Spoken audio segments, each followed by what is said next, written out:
What's up, everybody? Big D coming back at you with another show. I hope you're all doing well. Before I get started, make sure you like, comment, and subscribe, please. Helps out the analytics. And I'm excited to bring you a great show tonight. Also, I want to say I think I got the Facebook stream issue fixed. We'll find out here. I'm just kind of wetting the timer because that seems to have like the longest delay on it. But anyway, I'm looking forward to tonight's show. Also, pinned in the comment section and down in the description, it got my link tree. Please support my advertisers, sponsors, and preferred retail partners. They help continue to keep all the programming going on the show that you know and love, and your support goes a long way. You take advantage of the exclusive promo codes only available to my viewers out there to save yourself some coinage. Oh, man. My guest tonight, dude, we linked up almost 2 years ago on a show. We were on for 2.5 hours.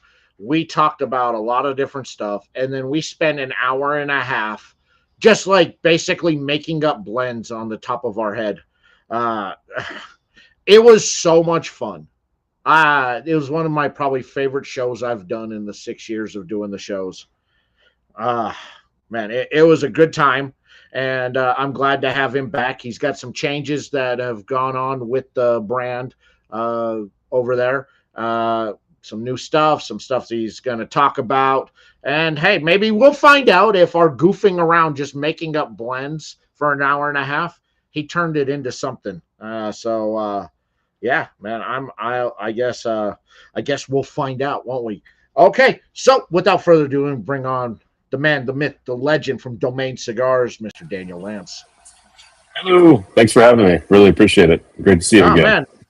Good to have you back on, man. You're one of my favorite people to talk to and hang out. And, you know, you always got such a great outlook. And you look at things so much differently than most manufacturers do out there, especially on the boutique side, which is why I think you're very highly successful. I appreciate that. Yeah, well, I mean, success is with cigars. It's measured cigar by cigar. You know, so it's something you never really fully achieve. You know, you're only as good as your last show, right? You know, it's one of those things. Yeah. So, which I'm sure you get as well on the media side.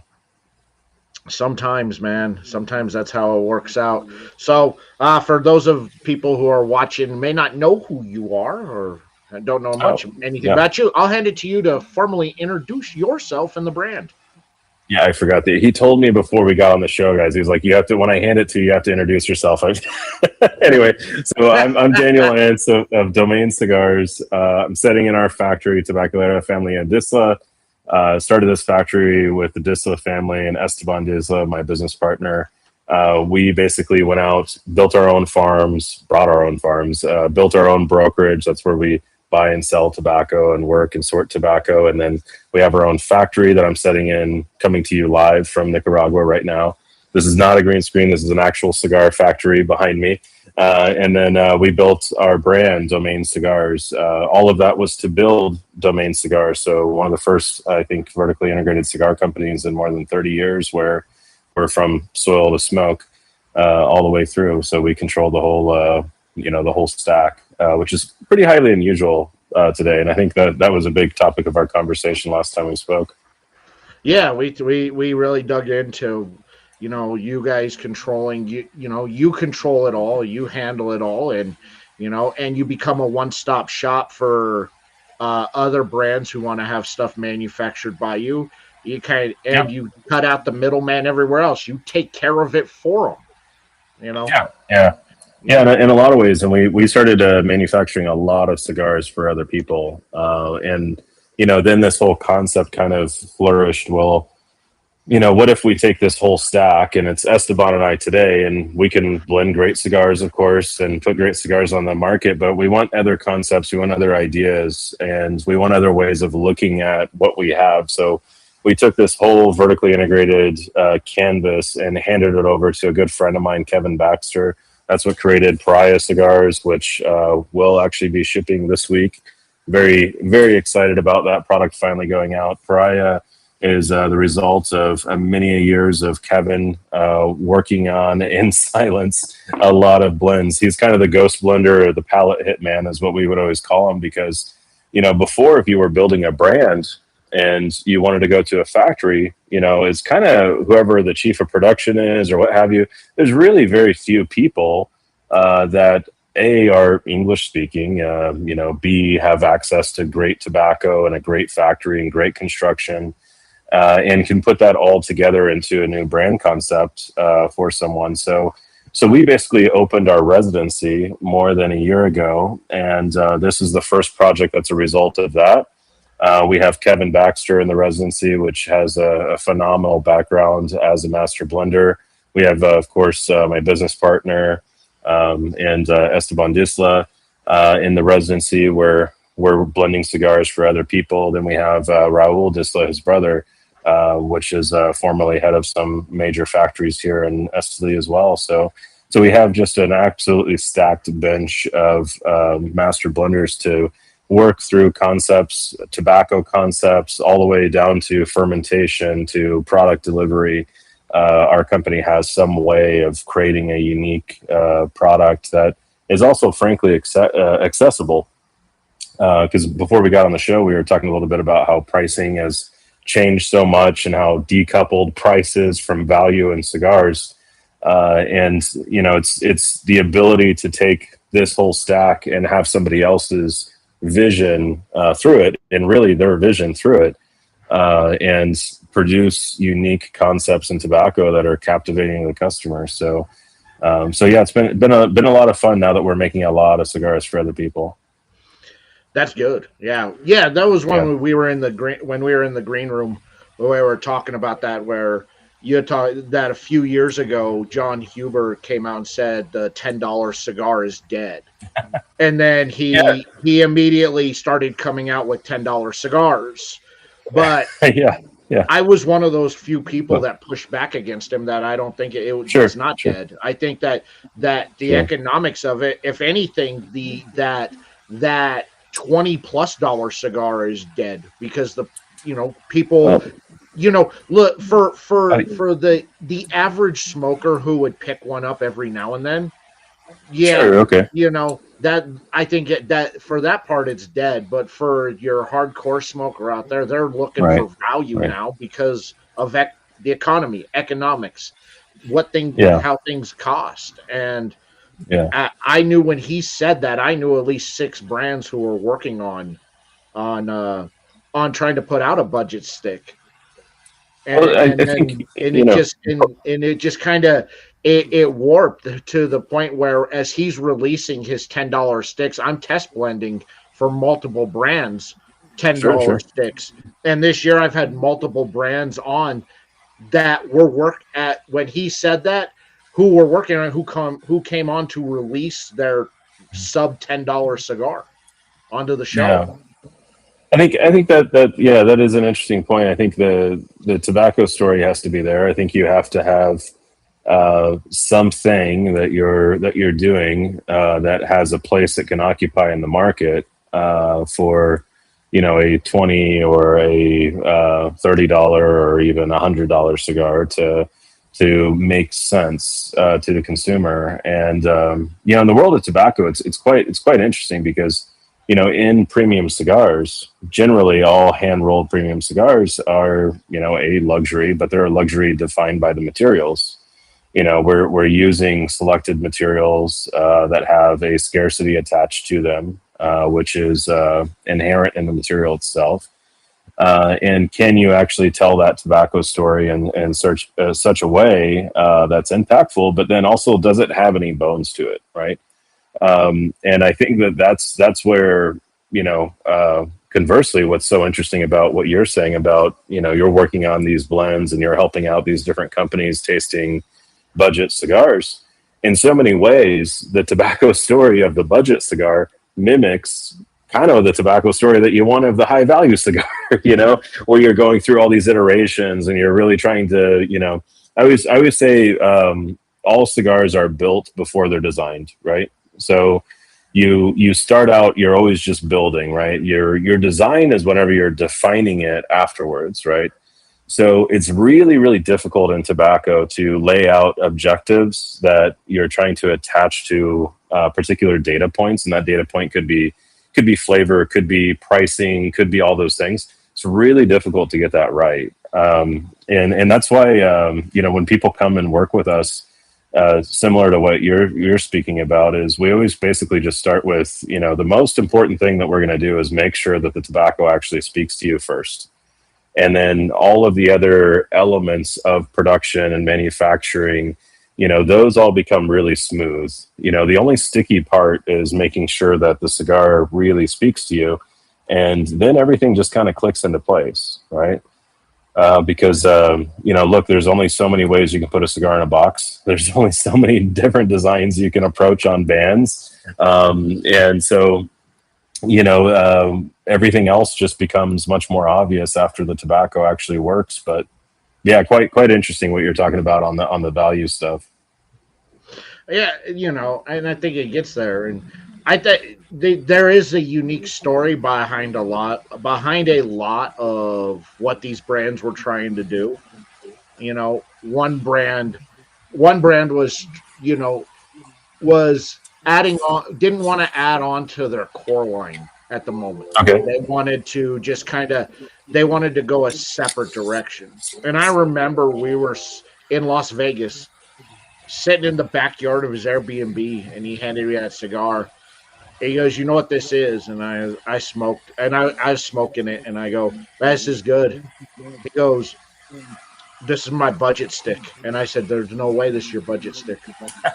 No way. I go, "As your friend, I cannot in good conscience allow you to sell this cigar for anything less than $15, $18. I cannot." Right. He's like, "No, I think I've got it down to MSRP $8.50. Yeah, that's great. Yeah. And the thing is, I mean, about the thing is about doing that. I mean, that's also not a bad thing to do. I mean, if the tobacco and your packaging, I mean, people underestimate how much packaging costs. Packaging really costs a lot to do and to do well.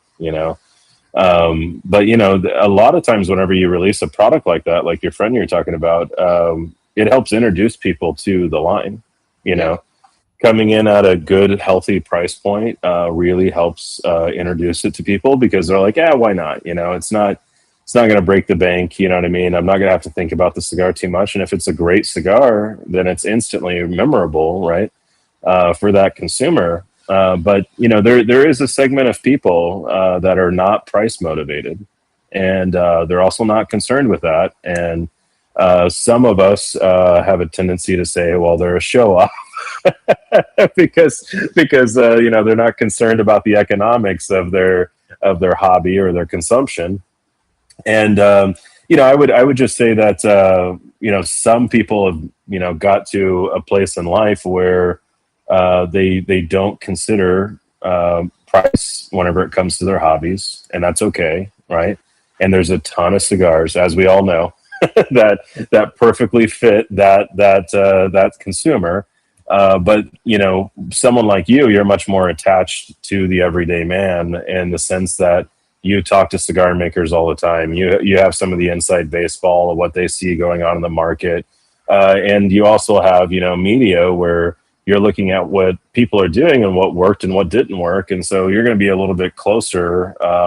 It's amazing how often I get the unique privilege of talking to a lot of brands, from established brands to brands that are just getting going, and you'd be shocked how infrequently we, as brand owners and everything else, just don't know what other people are doing in the market.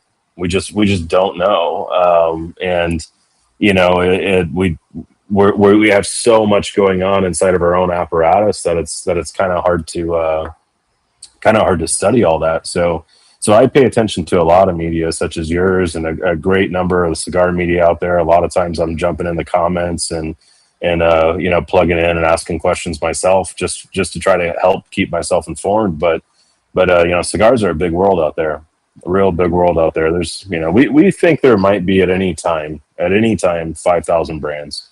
At any time, there could be 5,000 brands on the market of cigars, which is, when you consider how small, figuratively, the whole cigar market is, there's just so many really talented and creative people out there, all going different directions that it can be a heck of a thing to keep track of, for sure. Yeah, it gets wild and crazy out there. I think at times, Yeah. my inbox and my email constantly are flooded from brands and their new brands. Right. And I continue, I just don't bring anybody on the show, and I just don't do content for anybody. Like, I do my research before I even respond back, because Sure. even in today, it's not like how it was during the COVID times where people were going and buying, bulk factory bundles and then slapping their band on them saying it's their own stuff. But there is still some of that still going on today. And but I do my research, and I reach out. And if somebody tells me that Domain makes their cigars, well, you bet bet I'm going to be reaching out to you going, does this guy make your cigars? Do you make this guy's cigars? Right. Is this guy legit? Because I've had that where I reached out to a manufacturer and he goes, hold on a second, let me look. He goes, yeah, he bought 5,000 factory seconds. And I go, oh, okay. Well, just so you're aware, he's slapping a band on them saying that they're pledged. Yeah. Just to give you a heads up on that before I tell this guy I'm not interested in doing doing anything. The thing is, so it brings up, I got to light up my cigar eventually here, which I want to talk to you all about. But the thing is about that, the gray market of cigars is something that is much larger than I think, especially people in my position want to discuss most of the time. And that is a lot of people buying bundle cigars. They're, as far as I'm aware, there are 2 brands out there that have been going around to a lot of podcasters, media, and so on, and convincing them to, put together a cigar company, put together a cigar brand, and do all this kind of stuff. And it's really a disservice because, there's, as a cigar brand, you're 3 things. You're 3 things, and you have to do those 3 things just about perfectly every time, right? You are a marketing company, you're a sales organization, and you're a distribution company. Those are the 3 primary things. Now, every one of those have obligations. They have state level obligations. They have federal obligations. And, you can't, in manufacturing of cigars, just go slap labels and bands and stuff like that on bundle cigars and say you're a cigar maker now or you're a cigar brand now, because you might be violating several federal laws, which is not good. It's not good at all. I don't like the rules, by the way. I mean, I don't like that that's how our, incredible products are thought of, but I would say that people that are putting in danger young, passionate individuals who frankly need more guidance than what they're given, and that's created this blossoming gray market of, frankly, a lot of very obscure brands that have no tobacco story, no legal distribution channel, no real marketing beyond social media. And then as far as, sales teams are considered, most of the actual sales are being obfuscated through third parties, which is incredibly, incredibly dangerous, not for the consumers, but it's dangerous for the entrepreneur. And, so there's a lot to dig into there, frankly, an awful lot to dig into. And, we've ran into it, certainly. And we've definitely told people no, flat out, because, we knew the kind of thing that they were aspiring to do, It's really, they make themselves known pretty easy out there.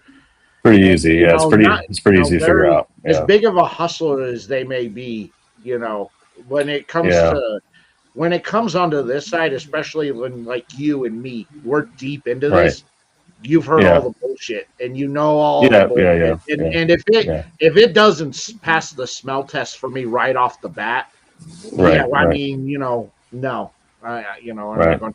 Get your cigar lit Yeah. up. Yeah. Let me. All right. All right. Get your cigar lit up. I'm going to tell the So, people, if you well, didn't go well, to the Boutique Cigar last night or yesterday and get the 25% off on the TBC custom blend line, Ira and Danielle have extended that out for today. So go put in promo code POP25 at theboutiquecigar.com and go pick up some of the TBC customs. Some of the ones that have been hard to get, he's got back in stock. Some of the ones that maybe you've been looking at trying to get, go pick it up. Theboutiquecigar.com. Promo code POP25, and that's valid on all TBC custom blends. All right. Daniel, back to all right. you. All right. So I'm lighting up an attenuation here.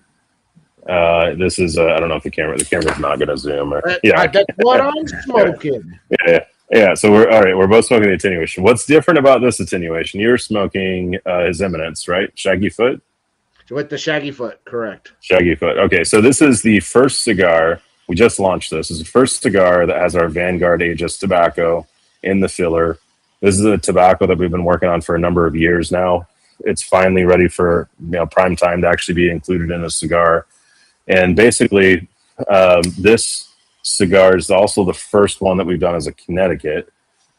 It's very interesting. I want to get your review on it because some people have said, well, it smokes like a full body Connecticut. And that's usually, I hear that from the full body guys, right? And then the guys that smoke Connecticut all the time, I hear, well, it smokes much more like a medium Connecticut, So I kind of hear people all over the range with attenuation. It's using a Cahuca wrapper, Cahuca Connecticut. That's a flue cured Connecticut wrapper from Ecuador. Cahuca, the farm, is actually an agricultural group. There's only about 1,000 acres a year that's harvested of this particular wrapper. It's the highest quality you're going to be able to get is coming out of those farms. So it has a little bit of a limited selection there, but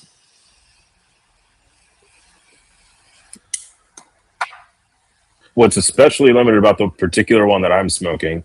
Now, this just came on the market, so we have 3 sizes. We have a 52 by 6, which is a Toro Extra. We have His Eminence, which is an inch longer than our His Excellency. His Eminence is the spiritual leader of the Republic. Therefore, we called it His Eminence because it's taller than the president, which is His Excellency in our line. We do a Shaggy Foot Bellicoso in every one of our cigars. So we wanted to do a 6-inch Connecticut version of that. And then we have a Toro Gordo version, which is a 56 by 6, right? So they're all 6 inches across the line, right? So the particular one that I'm smoking right now is actually a mistake.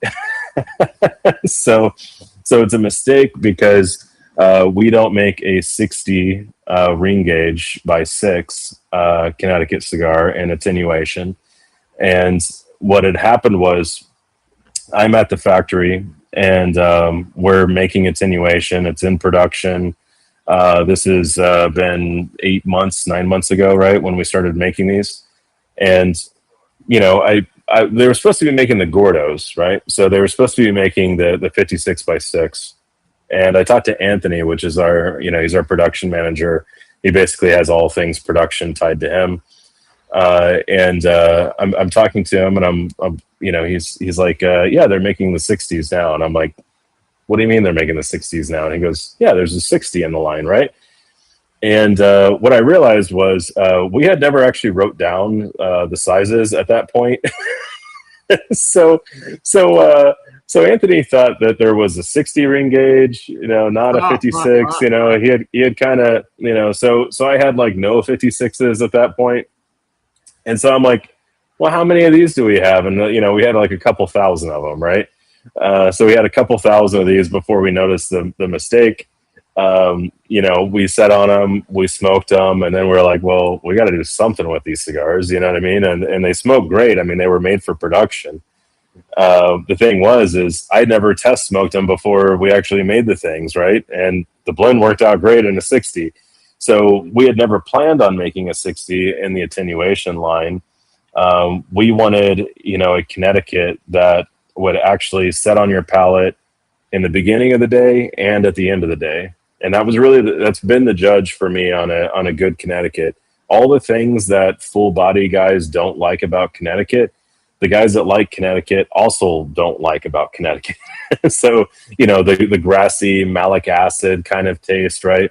That's all blending, right? So we wanted a cigar that would be able to rest on the palate nice at the end of the day and at the beginning. So that was the test. And so we would smoke this cigar beginning of the day, end of the day, and it became really obvious between two blends. And we ended up selecting this blend. But whenever we recorded what was to be made, there was just that inversion of one number. So these cigars have bands on them, as you can see, and they will be headed to the United States actually in the next week. There's a retailer that will have these. You need to go follow Domain Cigars on Facebook, Instagram, YouTube. We'll have an announcement where all of these are going to end up. This was Anthony's mistake. So Anthony is our production manager. He's now like launching products accidentally from the factory. So these will go to one retailer. It was a retailer who had reached out to us like more than a year or two ago, asking like, hey, if anything ever comes up, if we can ever do anything special together, you know what I mean? And, you know, nothing had really occurred, you know, and now we have this cigar. So I believe he's going to be putting it into one of his clubs. He's not a sponsor of your show, so I don't want to validate the bill payers. I think I've already got it figured out. You think you have? Okay, so he has a club. He's going to be putting it into that club. So please follow us, and if you want to get your hands on these, we have no plans of making these again. Zero plans. If people rave about them, then you know that could change. But yeah, how's your attenuation? Oh, it's very good. You know, I'm always a fan of the shaggy foot to really start a cigar off with getting the essence of the blend by smoking that filler. So I'm always a fan. I'm always a fan of a shaggy foot. I really enjoyed what I got out of that filler, the filler smoke, and now I'm just starting to get into with the binder wrapper on it, and so that filler, I mean, it's not going to be flavors that you're really going to find anywhere else because again, that's so unique. Like it definitely, you know. As I was smoking through it, and I'm like, all right, I'm like, okay, I like it. You know, there's a uniqueness to it. The thing that got me was how smooth the retro was. Yeah. Just through the binder smoke. Like it is like there's no pepper, no spice. It is creamy, smooth. Like I was super creamy, yeah.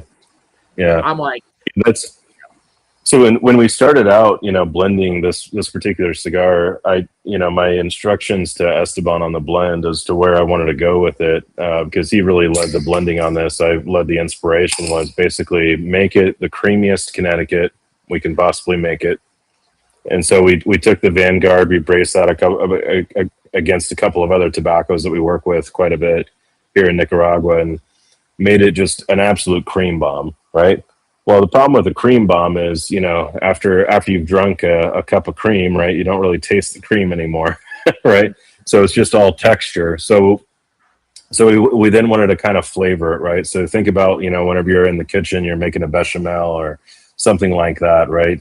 You then want to add in some spice. You want to add in onion. You want to add in, you know, a star anise. You want to add in different things to help flavor that cream, and that's really where I think we landed on it. I get a lot of honeysuckle off of it, which is pretty unusual for for our flavor profiles typically. But that said, I think it sets for me pretty squarely in the medium range, medium and medium intensity. But I'm curious to see what you think. At where I'm sitting now, as I'm about a third through the cigar on there, and you leave a really hearty, shaggy foot on the cigar. Like it's almost the first third of the cigar. It's 1 inch, which is nice. I like that. I wish more brands would do that. Instead they just give you a little taste, and usually you get two or three puffs, and you're done, and it's out. But this, it's almost the whole first third is that shaggy foot, which was nice. Well, but I would say yes, medium is where I put this. Yeah. And most of the time you get a shaggy too, and we always call it the F your t-shirt shaggy, because it falls on your t-shirt and it's gone. But what we did with our shaggy there is, what you'll notice if you look at the foot of our shaggies is we peel back the binders, we peel back the wrapper, and so it's just filler. And so all the fillers are going horizontal. And so there's an internal structure that they're kind of still attached to. And other shaggies, a lot of times they don't peel back the binder. So the binder is just laminated to the outside, and as it burns, it's going to flake off and fall off. But exactly. See here. Exactly. You can see there all the fillers are horizontal to the wrapper there.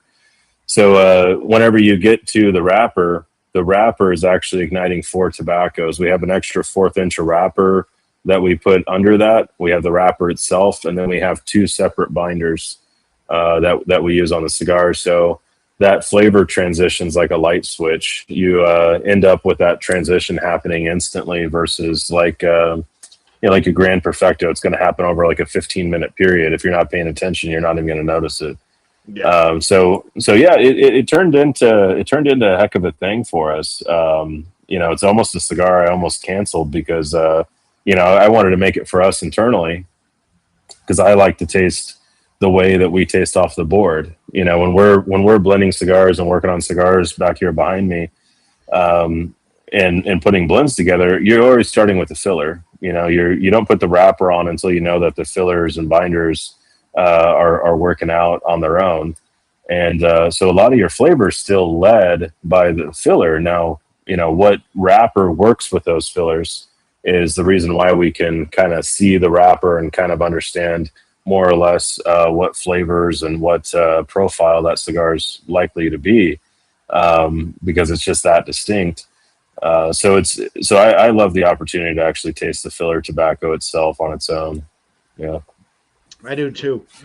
But I like that for the vast majority of your blends you have out there, you give them that filler smoke. It's as an option to purchase, and I love that. Like that's, to me, that's just, I tend to gravitate, if I'm in a humidor and I see that, I tend to gravitate towards that, because it's like I want to get the full essence of the blend as I'm smoking it. And in reality, unless I buy 2 and tear the cigar apart and smoke everything individually out there, that's the only way you're really going to figure out the essence. But this, I get it right off the bat, so no need for me to have to tear apart a cigar. Yeah, it's with that, I think that there's a lot more we can be doing with the shaggy foot to help understand wrapper. We have a project coming up.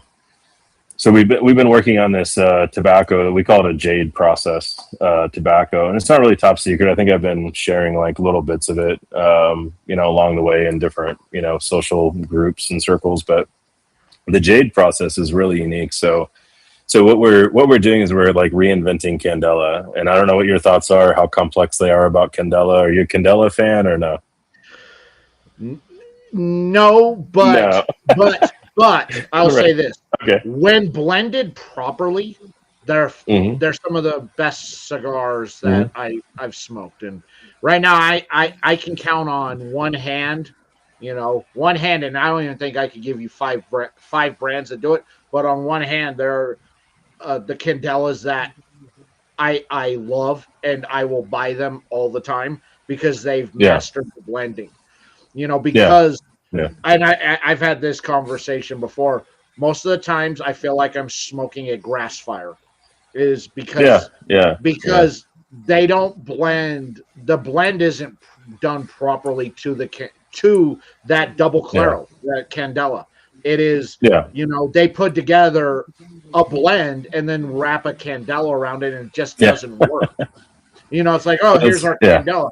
So I get this peppery Right. grass fire, and I don't get that full essence of what you should get out of a true candela. And for me, I really think there's really only three or four brands out there that have Yeah. Yeah. mastered that with the candela, where it's like, all right, I don't get that peppery grass fire. I get that just beautiful sweetness with the Right. with the pepper, with Right. with the Right. pepper and spice, Right. the sweetness, the cream, you get that. But it's, Yeah. most brands, they just want to put out a candela because why, I don't know. It's very true. They're just Yeah, not a lot. good. Yeah, a lot of them. The biggest thing about Candela is it's always like sell the cigar on what it is, but it's not. So the cells of Candela is always, hey, it's a Candela, but it doesn't taste like a Candela. That's always the way that people want to pitch that particular cigar. In some ways, Connecticut is not dissimilar, because a lot of guys, when they're talking to, what I always say, we built Domain for the core 5% of cigar smokers that are in the lounge every day, smoking cigars every day, and are really nerdy about it. But I would say that a lot of times, whenever they're getting pitched a Candela or they're getting pitched a Connecticut, they're getting pitched that cigar as, hey, it doesn't smoke at all like what what you think this cigar is supposed to smoke like. And I think our approach has been, the process is actually more interesting because, talk about, we could go all day talking about, mythical tells around fermentation and, tobacco aging and, all these tattles and stuff like that people do on themselves whenever they're talking about these things, just because they just don't know how the actual network works, how tobacco works. But whenever you look at wrapper itself, how wrapper's processed and who's doing the processing, right? This Connecticut, this is a beautiful Connecticut. It's made by farmers that really care about the tobacco. They're incredibly consistent in the performance, the thickness, the classification of this Connecticut. But at the end of the day, this Connecticut is not fermented, right? Which is misleading to people. It's bell fermented once it actually gets put, leaf on leaf, right, back to back, front to front.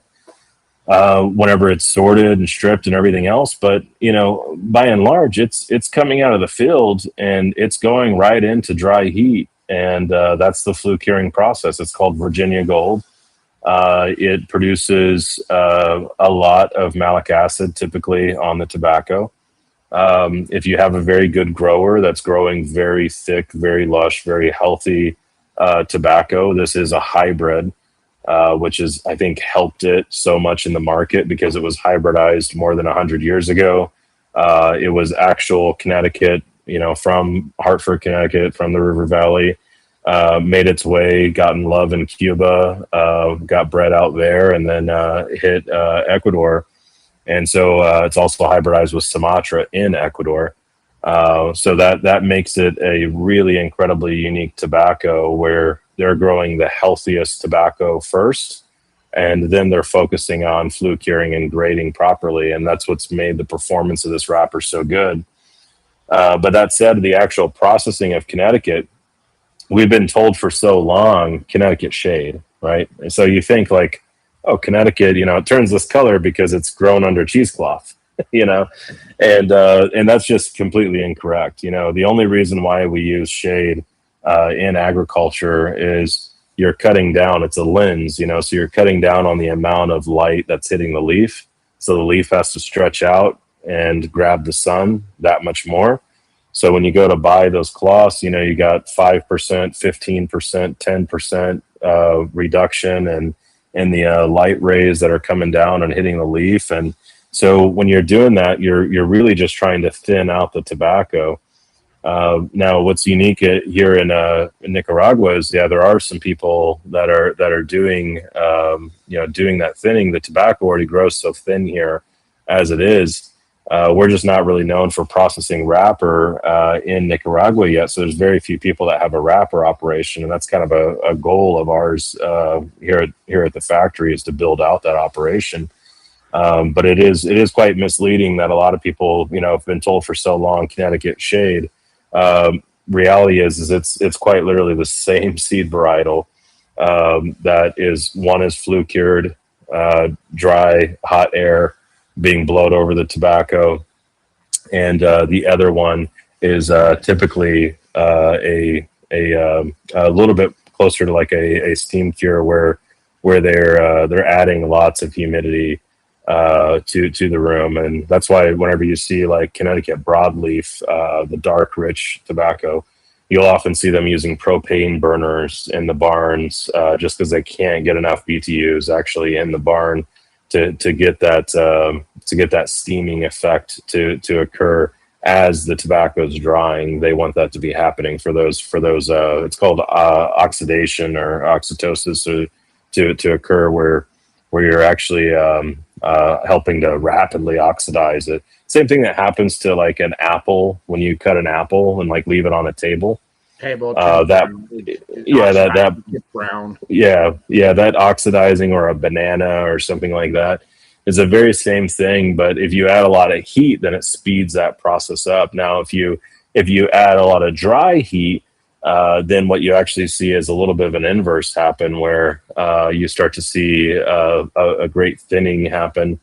That said, the reluctant sugars, most of the simple sugars will just kind of vanish. The reluctant sugars will still be there in the tobacco, but it will drive up the acidity, because the acid has no other proteins to help kind of convert it into larger proteins. So that's part of why the tobacco is so different visually. And we named this attenuation because it attenuates light.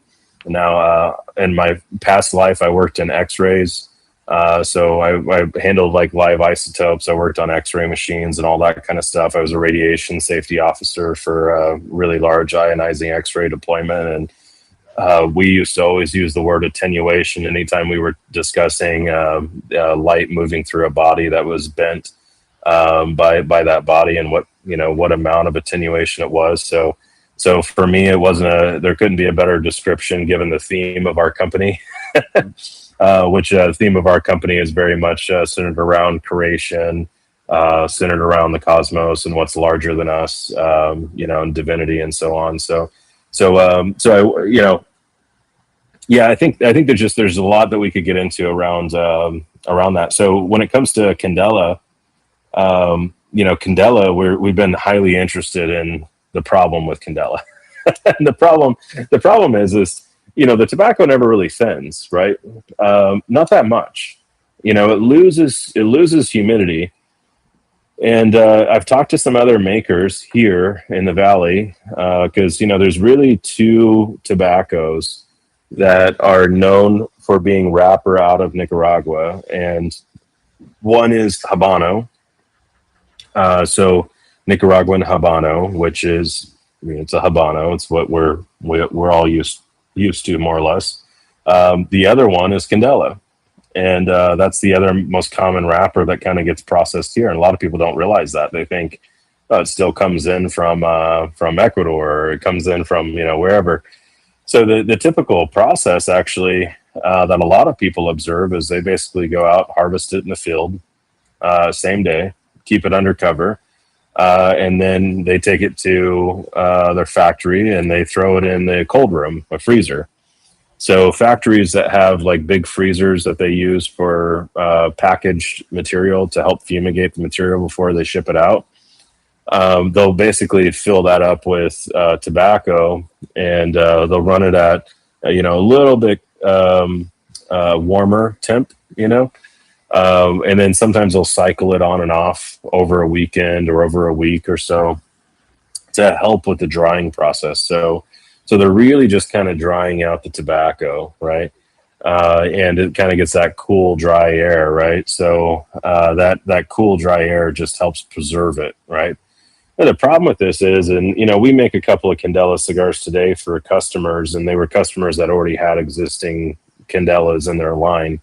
So they didn't want to make any changes to the process. But, you can look at them, and over the course of a year, they kind of turn brownish already. You know what I mean? Oxydosis kind of like still takes shape, and, you end up with still oxidized kind of brown looking hue on the cigar, or worst case, it turns into kind of this parchment paper looking thing, which is, it's just not very attractive, right? So the best course of action really for Candela is freshness, right? Is how do you preserve it, and how do you make it as fresh for the consumer as possible? It used to be called the American market standard, was what you would call Candela. And most of your cigars in the U.S. market that were wrapped in the U.S. market with American-made wrapper were going to be broadleaf. We're going to be what is Connecticut shade or Virginia Gold processed tobacco, and or they were going to be Candela. And Candela really had a sizable amount of the market. And probably a lot of people were probably sweet tipping it. That was the first Candela that I fell in love with, was actually a sweet tipped version of it. And that was very early in my smoking career. Wound up being a cigar that Davidoff purchased. The cigar did really well. I haven't seen it in a number of years on any shelves, but so whenever we started looking into Candela, we wanted to look into how we could change the process. So there's one other gentleman in the Valley, very good tobacco family. They're basically doing a process where they heat up the room, and then they cool down the room, and heat up the room and cool down the room, right? And they're trying to shock the tobacco, right? So they do that like multiple times over and over and over again, right, to help preserve and harden the proteins on the tobacco, which has a tendency to make it a little bit rigid, right? So anytime you have those shocks now, so what I started looking at, and this comes from just my time, as a home chef, love to cook. I wanted to look at how do we preserve it, right? And then I started looking at, have you ever poached a vegetable? Have you ever poached a vegetable? So when you poach a vegetable, right, you dunk it in hot water. And then you immediately go into a cold water bath. And it has this incredible effect of coming out very, very green, right? And the other thing that happens is the proteins start to modify. The proteins start to click over and change, right? And, the acids and all that, which are protein attached. And, basically you're starting to damage their ability to oxidize, right? And so we started looking more and more into this, and we did a couple of science experiments over this past year of how do we actually, go about, doing a Candela process.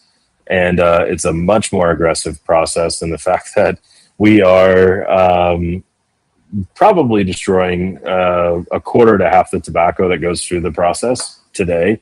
That will get better in the future. But what happens is it's almost a neon green that the tobacco comes out as. And we've done all different variations of time and temperature. And that's what's beautiful about tobacco is, time, temperature, and water that's the fundamentals for fermentation. And everything else is self-contained. And so we're doing literally nothing different here, time, temperature, and water. But we're aggressively playing with those temperatures in a way that I don't think has ever really been done before. I haven't seen anyone else do it this way.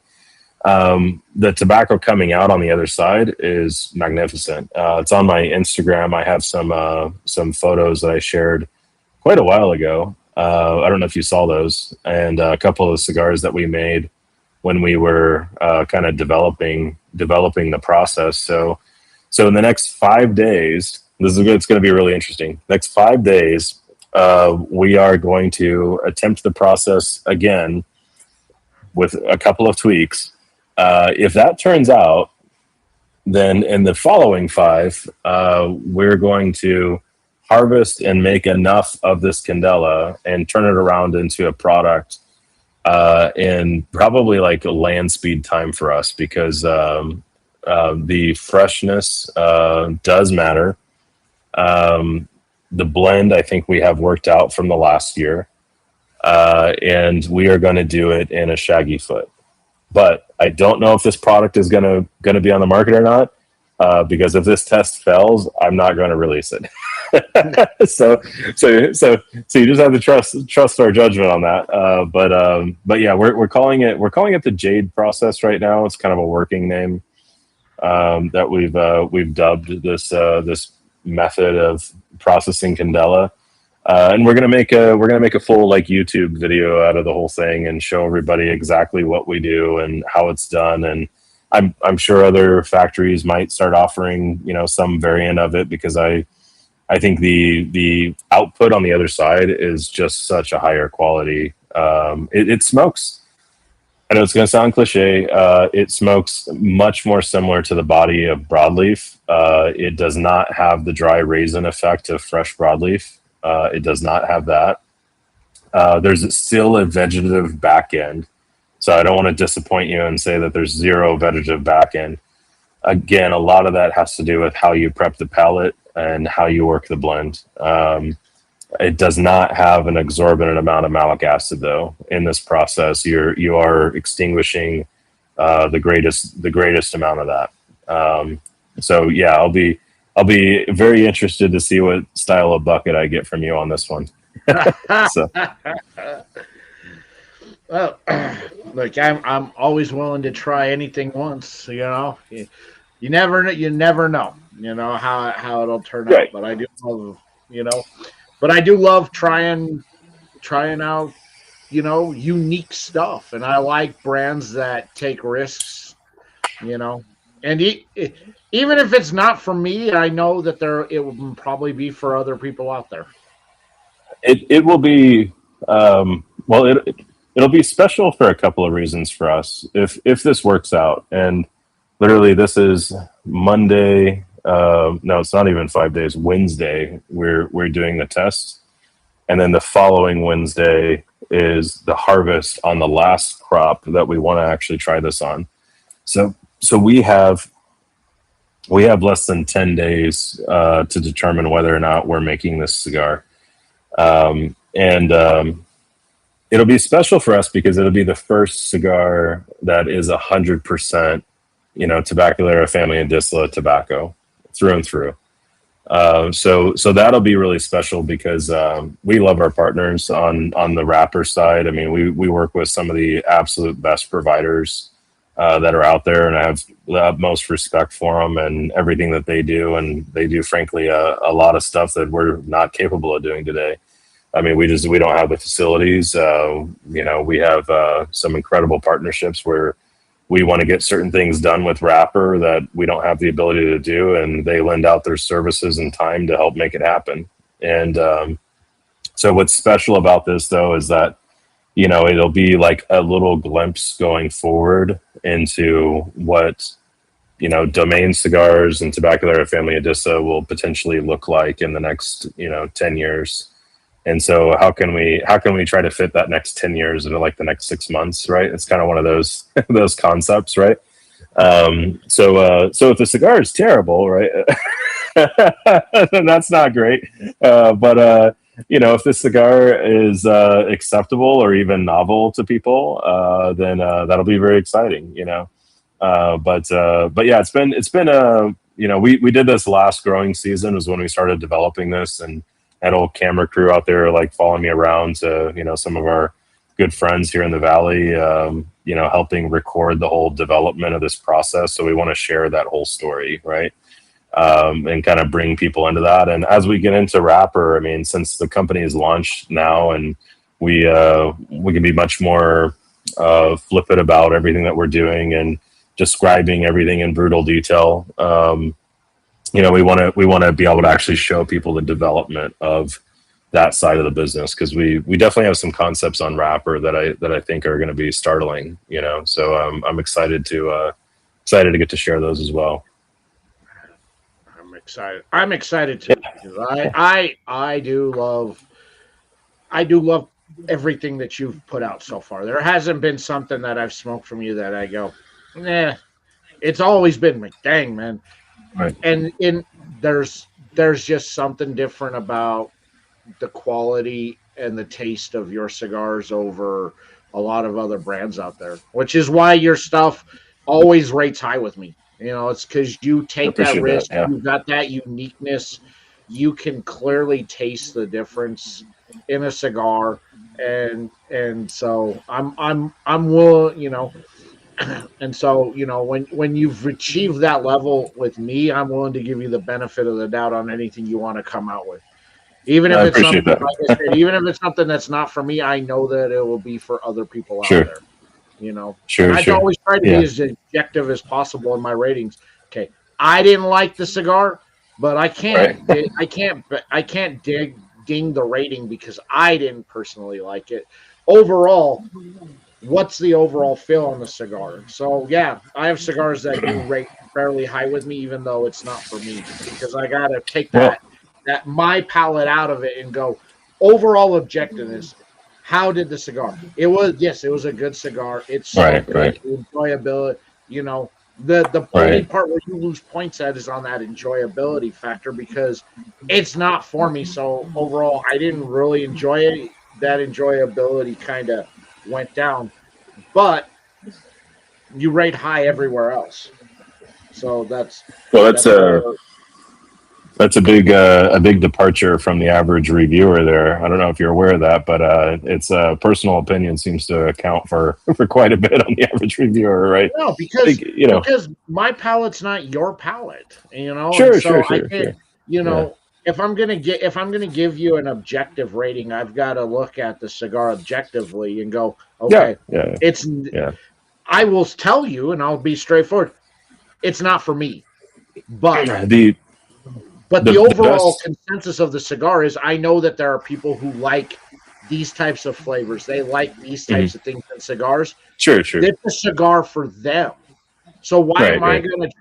why am I going to tell people don't buy this because it's not for me when I'm like, hey, Sure, you sure. know, Yeah. if you like these types of flavor profilings in a cigar, Right, right, you got to right. check this out because it's a really good cigar. It smokes great. It's good. The flavors are good. All of this is there. It's just not for me. Well, I think taste is deeply personal, and I think the position of most reviewers is that you're following their palate. You're not following their objective analysis of the tobacco, which is another area where I think we differ so much from, say, like wine connoisseurs, right? Where there are wine judges and spectators that maybe don't care at all for Merlot or Malbec or something like that, and they'll still be able to put points against those wines and fully understand how to taste them, but the preference for their palate is elsewhere, and you start to see that really become obvious in a lot of media's reviews of cigars, where every Habano is like a maximum solid 92. Every Connecticut struggles to hit a 90 rating on their review, and the reality is that cigar that they just bombed with an 88 points is going to sell 20 million units this year. Without flinching an eye at any kind of review that was given on it, because people genuinely have a taste for that tobacco. And so that's why I really tip the hat to a lot of reviewers that, not necessarily on your first review, because it's interesting because you develop in a very unique way a relationship with the brands that you work with or you're inspired by, right? And you, in so many ways, help to position like what their view is of their self, their cigars, and so on through your show. But I feel like in the Redux review, the Redux reviews are something where, like, when the reviewer's re-smoking it, like a couple of years have passed, and like you're re-smoking one of my cigars because maybe you think I've gone down or you think I've gone up or something like that. I feel like those reviews should always be blind.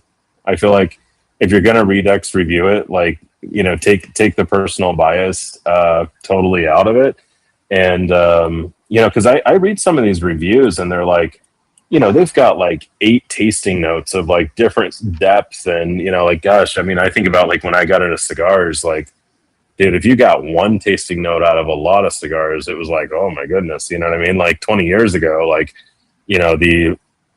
the complexity of blending and where we're at with tobacco manufacturing, and I'm not just talking about my company, I'm talking about the entire valley, right?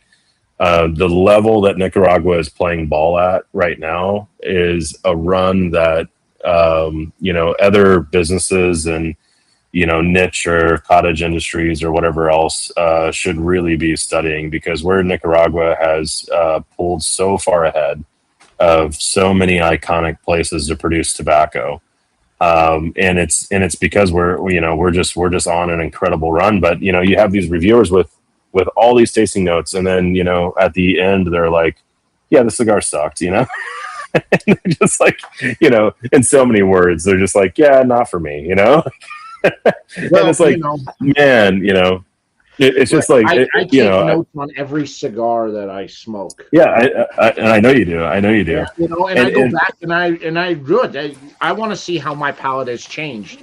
Do I pick up anything new? Is this can I taste the difference in it's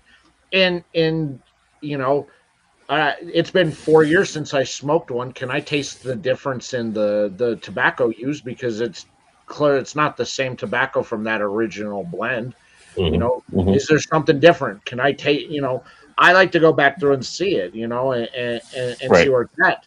But also, I've changed the rating scale on it, because I don't like the original rating scales, because the original rating scales put way too much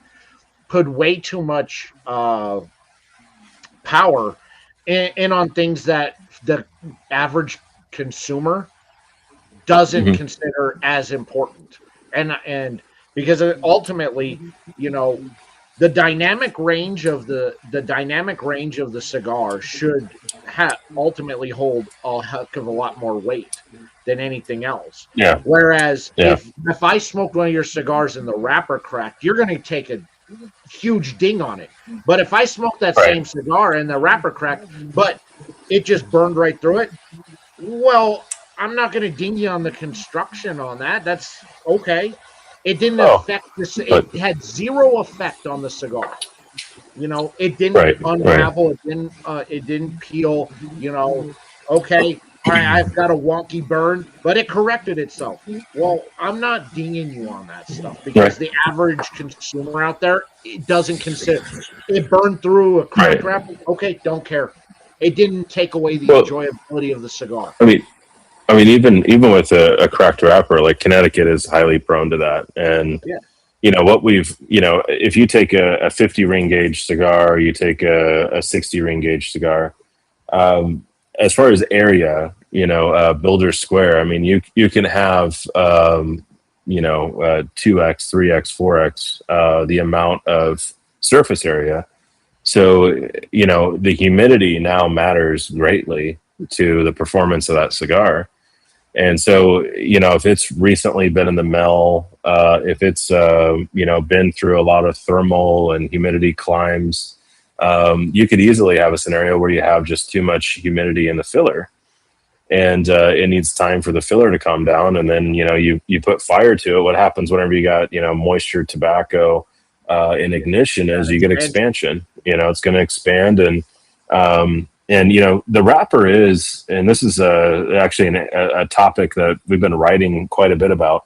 The wrapper is such a construction element of the cigar, a fundamental element, where it's not only providing, of course, flavor and, as you mentioned, like depth and contrast. Contrast to me is one of the most important areas of a blend, because if the blend doesn't have good contrast, then it's not going to be engaging on the palate, right? And I want to be able to continually have my palate engaged as I'm smoking. And, so when you think about wrapper on a cigar, the wrapper is not just a decoration. It's not just a flavor component that is exotic. It is also structural. And as a component of construction, it actually tightens around the cigar significantly. In Connecticut, we actually have measured. I mean, I can go here in a moment and go into the aging room and show you just the mound of cigars that we have checked. We have checked, ring gauge. We have checked draw. We've gone so deep into understanding how wrappers shrink and how they constrain filler tobaccos, and really experimented with this massively. And what we found is, after rolling during drying, because it's such a thinner wrapper, that flue curing process thins it out so much, and it has such great elasticity that it actually shrinks, over time much more aggressively than some of your thicker wrappers. And so your Connecticut is actually going to tighten over time as it is drying, or as the wrapper is dry. And of course that can introduce cracking, that can introduce malfunctions. But that said, I mean, we've noticed on our Draw Master, 5 inches of water difference, which on average in weight in milligrams is, oftentimes correlates to around 250 or so milligrams of difference. And that's just in how the wrapper is actually holding on to the binder and to the fillers. So some other factories have responded to that by putting Barmacol, that's the glue, the gum glue, putting Barmacol across the inside of the wrapper whenever they're laminating to the cigar to help give it more rigidity so that you don't have that shrinking. The problem with that is the Barmacol at 400 degrees turns into an insulator because it starts to char. And so as your cigar is cooling down, do you ever notice a cigar where you get a flame out just around the wrapper, right? Mm-hmm. That flame out just around the wrapper a lot of times is evidence that they were probably using Barmacol on the outside of the wrapper to help laminate it down. And if that's the case, then you end up with wonky burn issues, you end up with flame out issues and everything else. So you really don't want to do that, right? So it's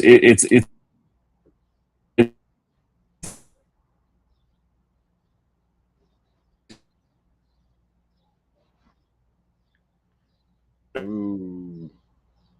Let's see. Still investigating significant.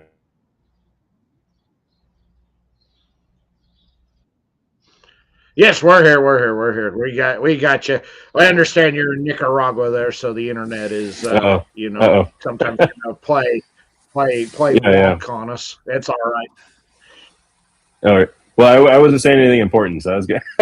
It's all cigar stuff. Oh yeah. I also build into the fact that I live in a dry, arid climate, so that's going to play an effect on this. I'm gonna put less of a point structure on that than I am, because I think there's far more important issues that the common smoker looks at. So when you see my review out there, I'll tell you if I had structural issues with the cigar, but it's weighed far less into the overall rating, because if I had no issues with it, then it's not a problem for me. And just like it is for 95% of the cigar smokers out there, it wasn't a problem. Yeah. All right. It showed up. Okay. Wasn't an issue. It worked itself out. Same thing. The burn issue worked itself out. I didn't have to relight. I didn't have to do a touch up. It's just been, a cigar does what a cigar does. Well, I wanted to ask you, so like on flame out, right? So the cigar went out, right? Are you, when you're reviewing or when you're casually smoking, are you paying so much attention to flame out? Are you just relighting it? Do you I've talked to other reviewers and they're like, if it flames out one time, I relight it and I don't think about it. Right. they're like, if I have to notice that it's flame out, then I'll write about it. Right. Yeah, that I'm kind of the same way, because I also have to look at what else was I doing during the review that may have caused it to go out? Was it because I put it down? Was it because did I put it down too long as I'm writing? Was it, right. Or was it, or was it just, it went out? But if I got to relight 2 or 3 times and it's not a result of me, yeah. Right. Well, right. now I've noticed that. If it's a result of me, I'm not dinging you on that. That's because of me. Right. But I'm dinging you if it's not a cause of me. It's just going out.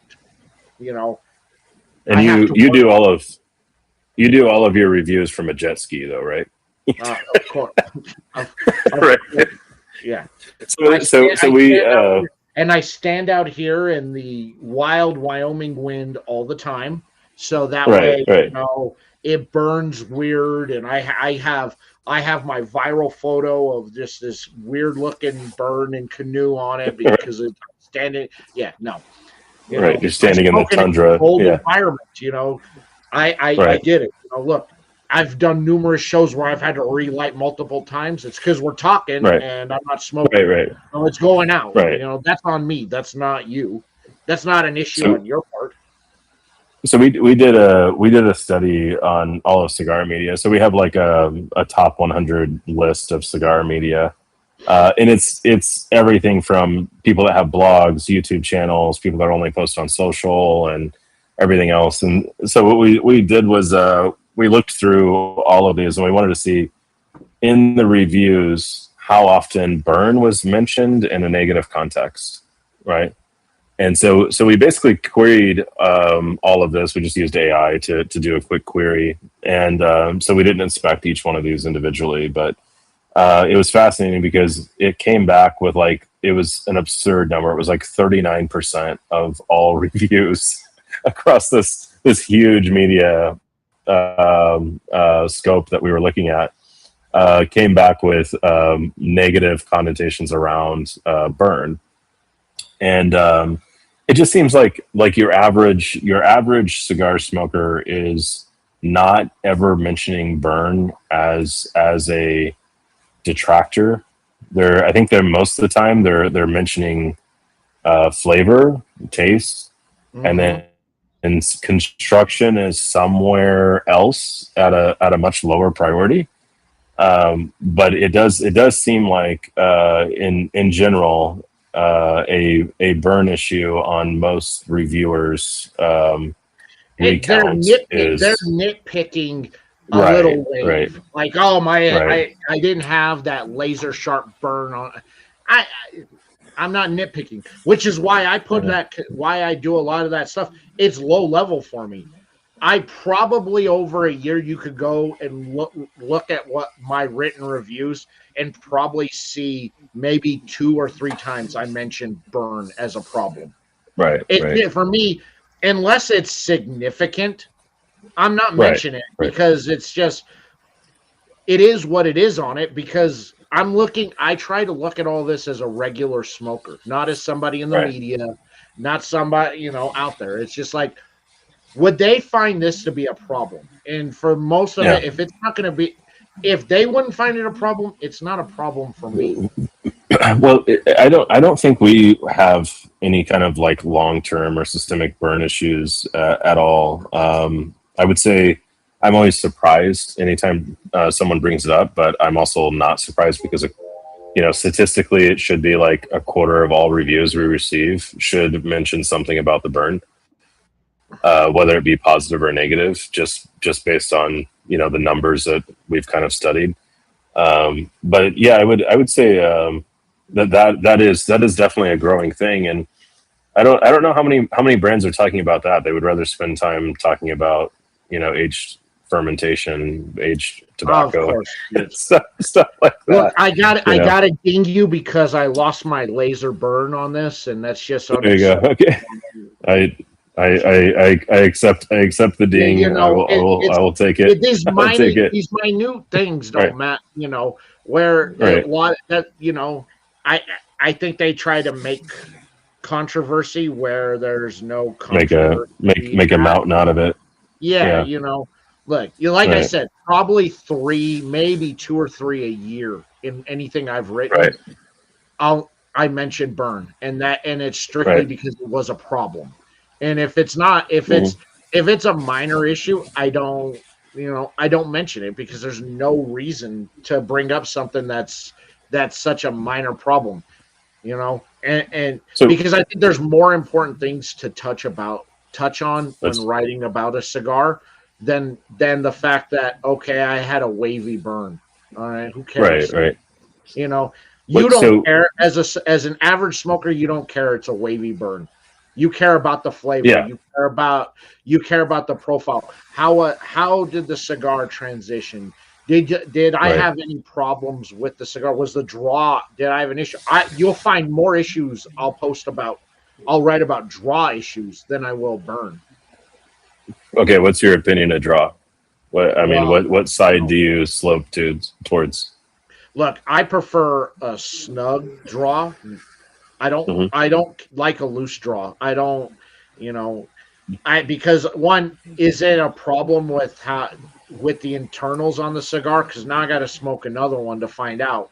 Is it internals? Because now that loose draw, now you're bringing in more airflow into it, and you're changing that chemical composition of how the tobacco burns, and you're changing the flavor profile on it.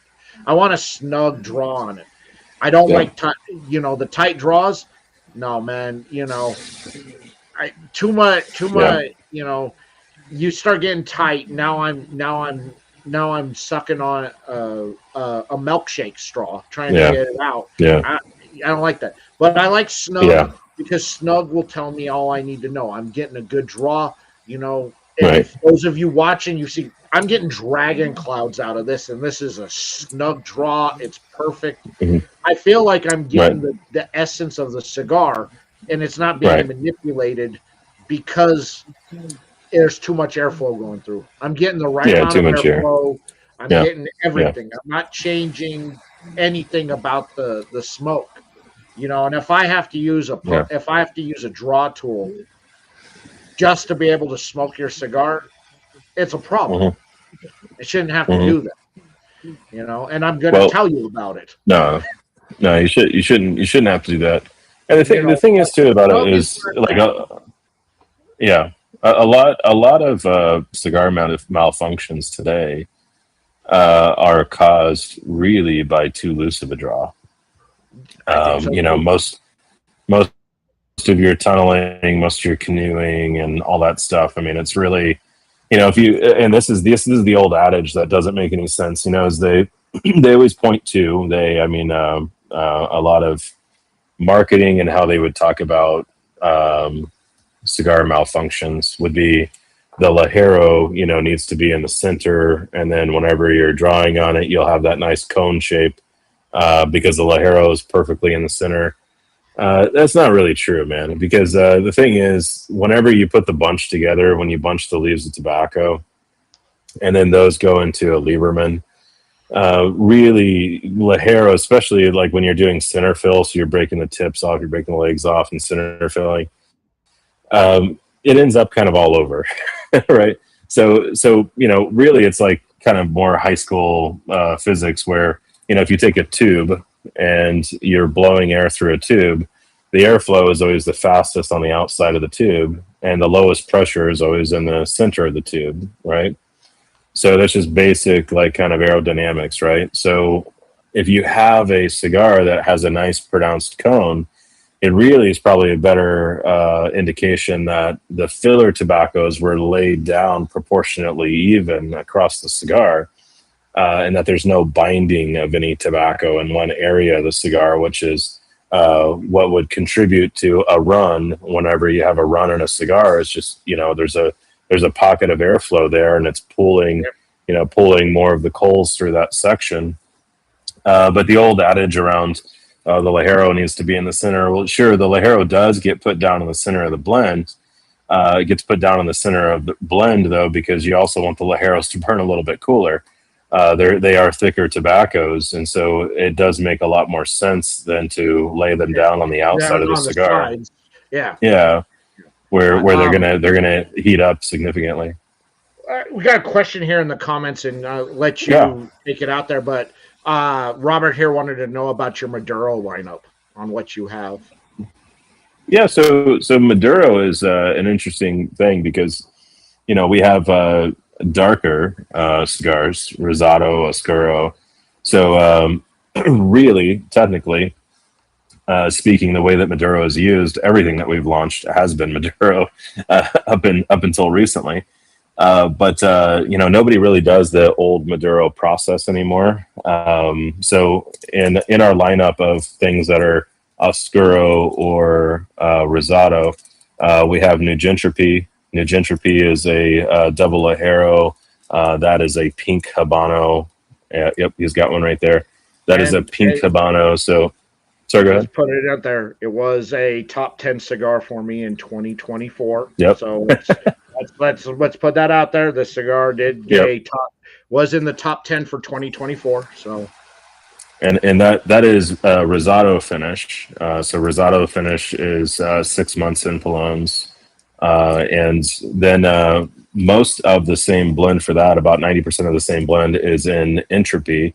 It's kind of its sister blend, Entropy, and all this is available on our website, domaincigars.com. You can go check it out. The only one we don't have up there yet is Attenuation. But Entropy is a U.S. grown Connecticut broadleaf. That is an Oscuro process where it's generally going to be about 8 months that has to lay down. There's a couple of ways that people speed that up. They usually will do like a Rosado process, and they'll use a steam well to help the tobacco along. In this case, we acquire this from Dunn and Foster, one of the best growers that you can work with in the Connecticut River Valley. Incredible tobacco guys. And then we have from Tenixa, Gilberto Oliva. He's helped supply our Mexican San Andreas. This is also an Oscuro Mexican San Andreas, dark San Andreas. All of those would be considered, and that's a medium body San Andreas, which is highly unusual in the blend. Normally you blend San Andreas to be medium full bodied. You really want the cigar to land on your palate with all the sweetness. For me, I get a lot of vanilla sweetness kind of naturally out of this cigar. But yeah, with the original Maduro process, that was a process with a round Palone. So they would make a round Palone, and then they would put coals in the center of that round Palone and heat that up and help sweat it in place. And they would do that constant rotation, like every 4 days or so, rotating the tobacco, putting coals in the center. It's a round Palone, so they'd rotate the outside to the inside for the heat, rotate outside to the inside for the heat. That was the old Maduro process, right? Nobody's really doing that anymore. Generally, what people are doing now is they will naturally finish in Oscuro, so they will do 8 months, or they'll even go longer. And then what they'll do is they'll put that into packages, and then they'll wait about 2 years, or they'll keep it in something that we call in order.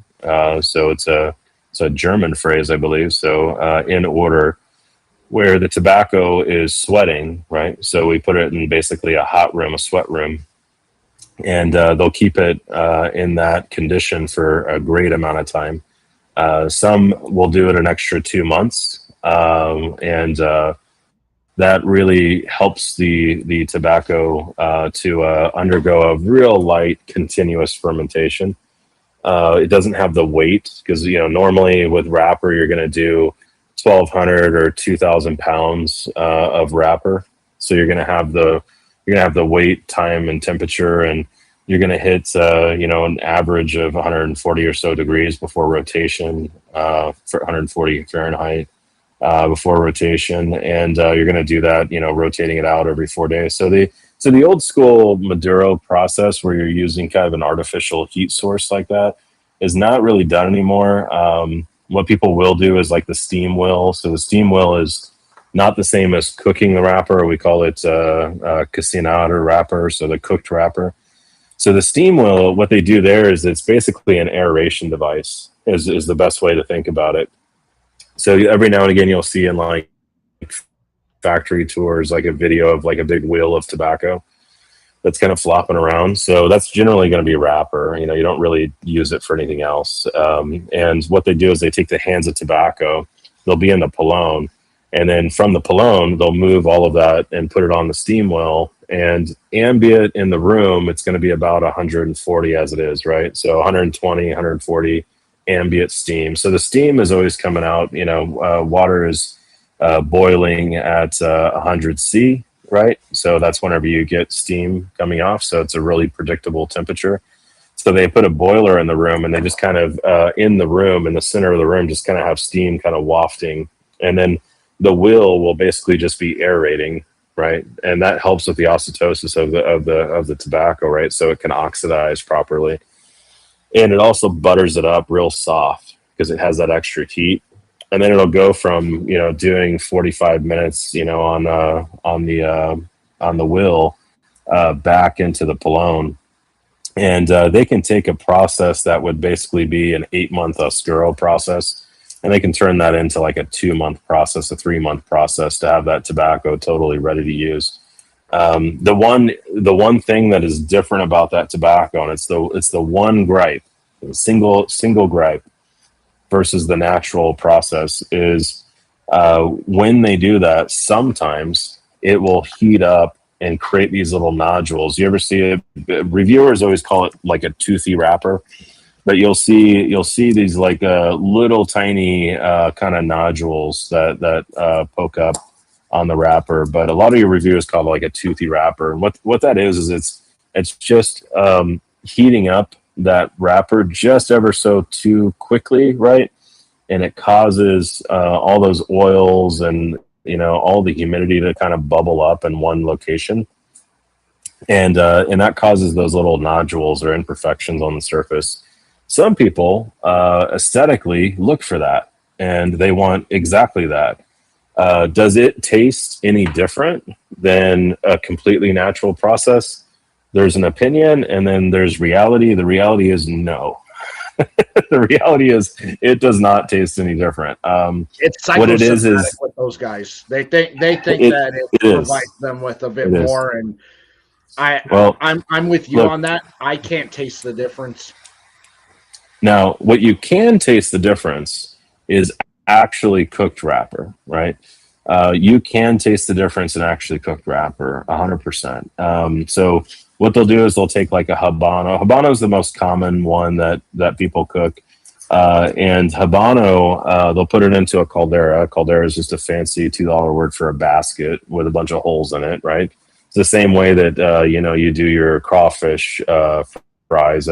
That's the same kind of basket, right? So they put the wrapper, they stack in, you know, 50 or so pounds, you know, 40 pounds, whatever. They put it in that, and then they have basically the Caldera. There's a spinning one, and then there's a stationary one. And then what it does is you can set the temperature of the steam, right, on this device, and it's an electronic way of doing it. And it'll spend, you know, sometimes 6 hours in the Caldera, sometimes 8 hours, sometimes 12 hours, depends what you're trying to do, right? And that will darken up the wrapper significantly. The problem is you've now removed the time and the oxygen, right? So what you end up with on the surface is a little bit of oxygen from the water itself and the steam, you know, blowing some oxygen into the wrapper. But the other issue is it causes this kind of sublimation of the oils, right? So there's very little oil. You hear people talk about oil all the time when it comes to cigars and how that's like essential to the aromas of the cigar. And there's really a handful of compounds that are really essential. And what ends up happening is you end up cooking off a lot of those, right? Because you're speeding up the temperature by so much. And so I've seen these Calderas. I mean, they'll run these Calderas at 160. They'll run them, you know, there's one company that does this, and it would surprise you which company it is, but they'll run these things clean up to, you know, 200 degrees Fahrenheit. So, you know, just under boiling hot. And it just, you know, it dominates the wrapper, and it comes out with those nodules on it even though it's been in a totally different process where it doesn't, it heats it up so fast, so rapidly. So that's the cooked wrapper. So that does taste different. I think it has, at the end of it, I think it has way less flavor, which may work for your blend. But I actually want every component of what I'm smoking to actually be contributing, So for us, we don't use any, wrapper that has been cooked. We will use steam milled wrapper. We will use that because, again, it distinguishes with, very minor changes, only cosmetic changes. And it's a cosmetic change that people seem to have developed a liking for, and they've named it toothy. So you know what I'm talking about when I say that, right? Like the little nodules and stuff. Yes. So that's and then the other most aggressive one, I think, is probably still a little bit more common in the Dominican Republic than it is even here in Nicaragua. Is they'll take this, it's like a clothesline pole, like when you were a kid you had like this T pole, they'll take this like T pole thing, and they'll put propane to that, right? And in the factory, whenever they're processing leaf, they'll basically take a wrapper leaf, and this used to be most commonly done with San Andreas, which is part of why San Andreas got a bad rap for a really long time as a really cheap tobacco. But they would take like the cheapest sand leaf from San Andreas. San Andreas has a different crop cycle than what we typically have here in Nicaragua, so it comes in at a little bit different timelines, and so a lot of the factories that are making budget cigars at that time of the year will be looking towards San Andreas as a good supply. So the San Andreas, what they would do is they would, and not just that, I mean, people would do this with all kinds of stuff, but they would wipe it down with like a mineral oil, right? With like a mineral oil type of substance, and they'd flip it on this pole, right? And then they would basically let it heat it up right across the surface, which, kind of homogenizes the mineral oil with the surface of the tobacco and darkens it up real good. And it's kind of like a real like blast furnace kind of way of doing this. And I can't say that I've really seen in recent years any factories doing this in Nicaragua.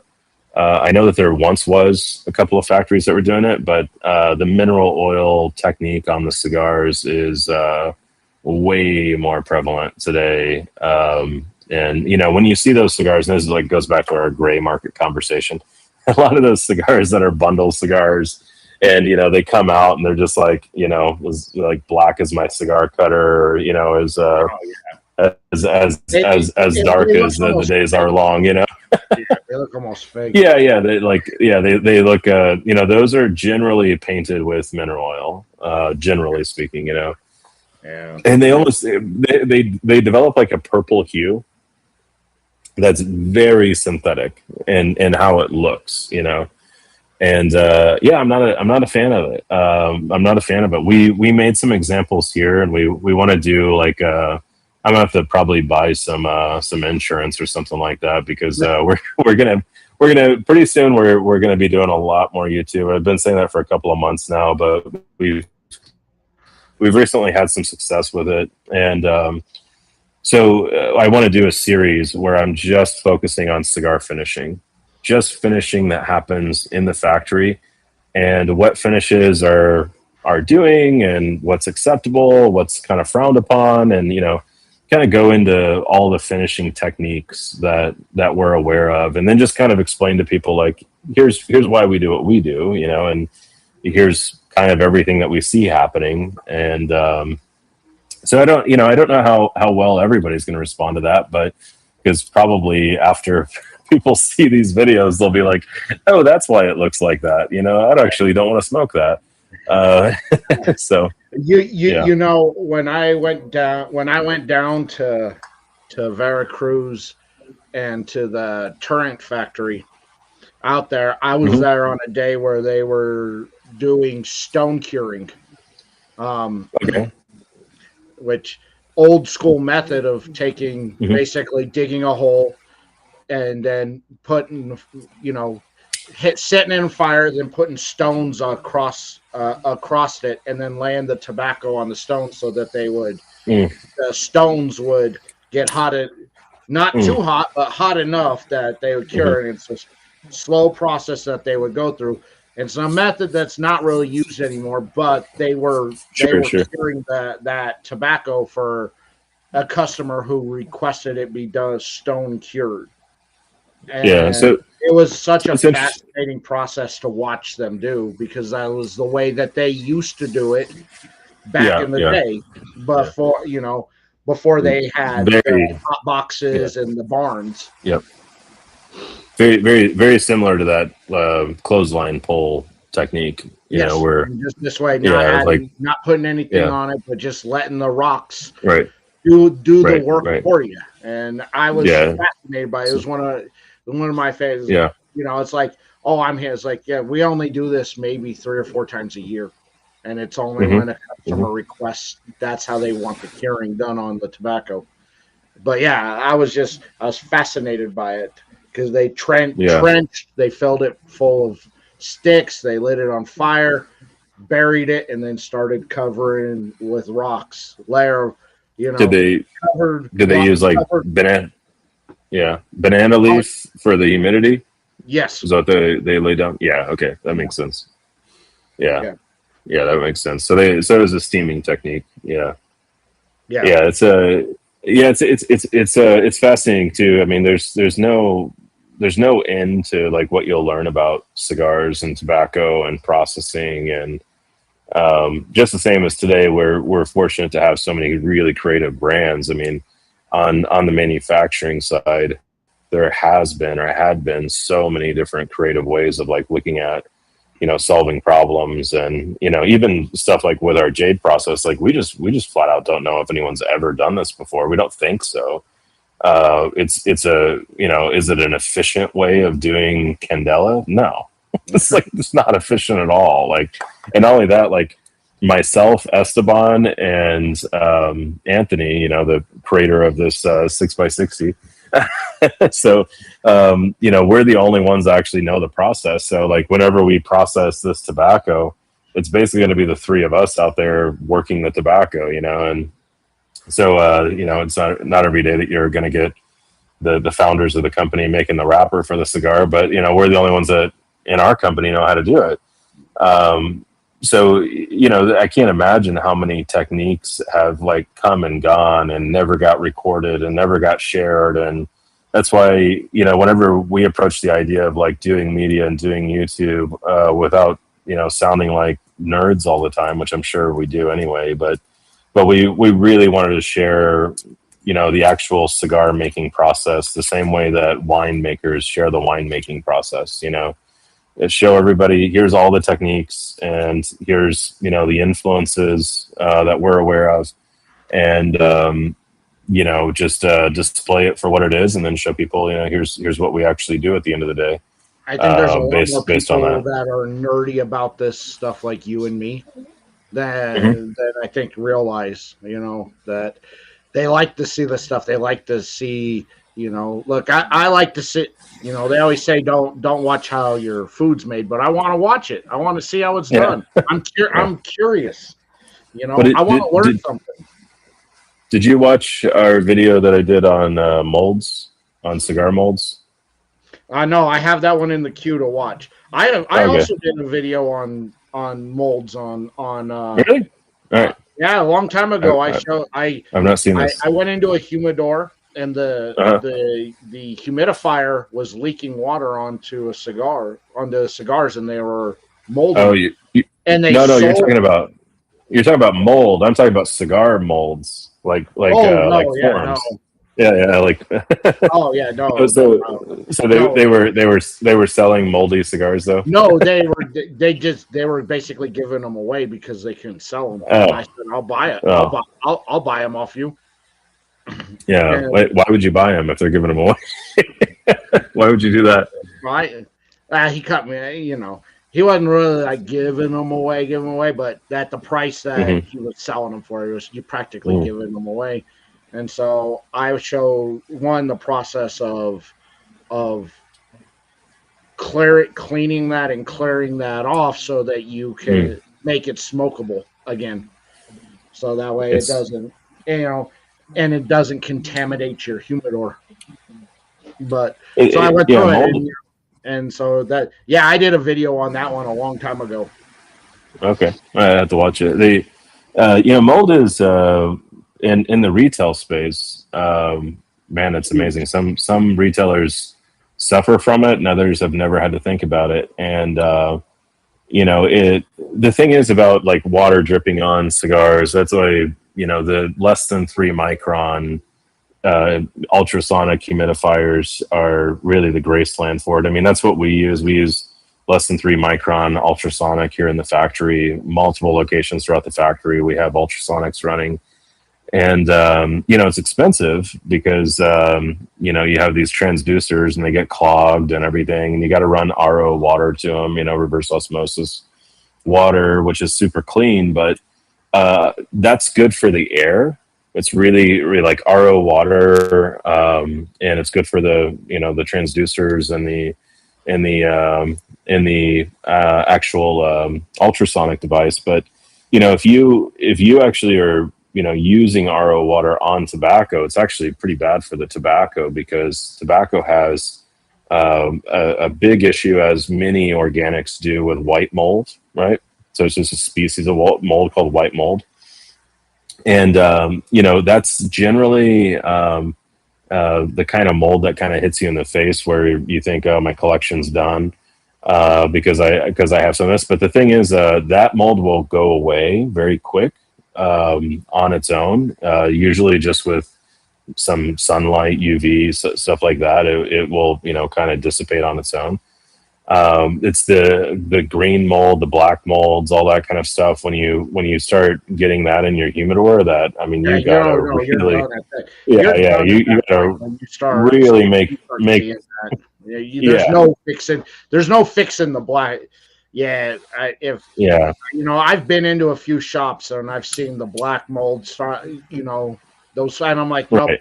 I'm not even buying anything out of this humidor. You get once you see those spores, it's on everything at this point. It does not matter if it looks like it's only on in that box. No, it is everywhere. You're not going to get rid of it.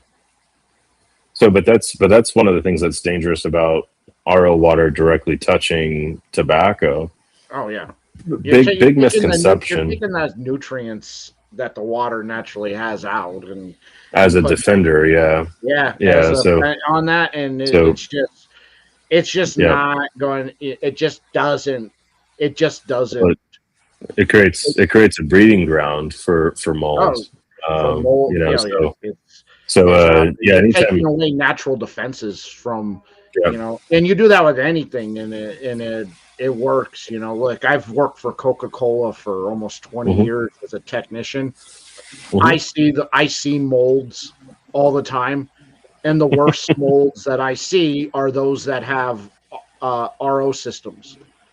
Going from it, because you're taking out that natural defense and on it, and if you're not diligent with your cleaning regimen, forget it. It's done. You have to have that cleaning regimen put into place to keep everything clean, because you get lackadaisical on that, and now I pull apart a valve that's nozzle and diffuser just completely black. And it's like, you realize that your customers are drinking that. And that's part of why. So in the factory, we will only use RO, and we have 2 RO systems here, 2 separate systems. We'll only use it for running water into the ultrasonics. The factory itself, we filter all the water, so it is filtered. We have these big Colagon filters that we use, so it's micron filtered. That's mostly for scaling. We're really more concerned about scaling and having too much chlorine and stuff like that. That's more of an issue. But just to your point, anytime you take away all the defenses from the tobacco, it's going to help it from the water that's touching the tobacco. It's going to help those mold spores breed. more effectively, because they're going to be unimpeded by the minerals that would typically extinguish them. So yeah, there's so many elements like that on the factory side to think about. But in retail, I mean, I definitely seen some scenarios where retailers could benefit from descaling and RO systems on the air, and then we have a liquid that we recommend to retailers that are having issues like that, and thinking about maybe even just selling it through our shop, because it's terribly unfortunate because a lot of retailers don't have anyone to ask, about how do you treat these scenarios. And the thing is, you really don't want to use a lot of chemicals in your humidor. So you don't, and a Yeah. lot of them would benefit from having a recirculating water system going through there, and but some they constraint, all that stuff costs money, and you have, and what are you gonna do,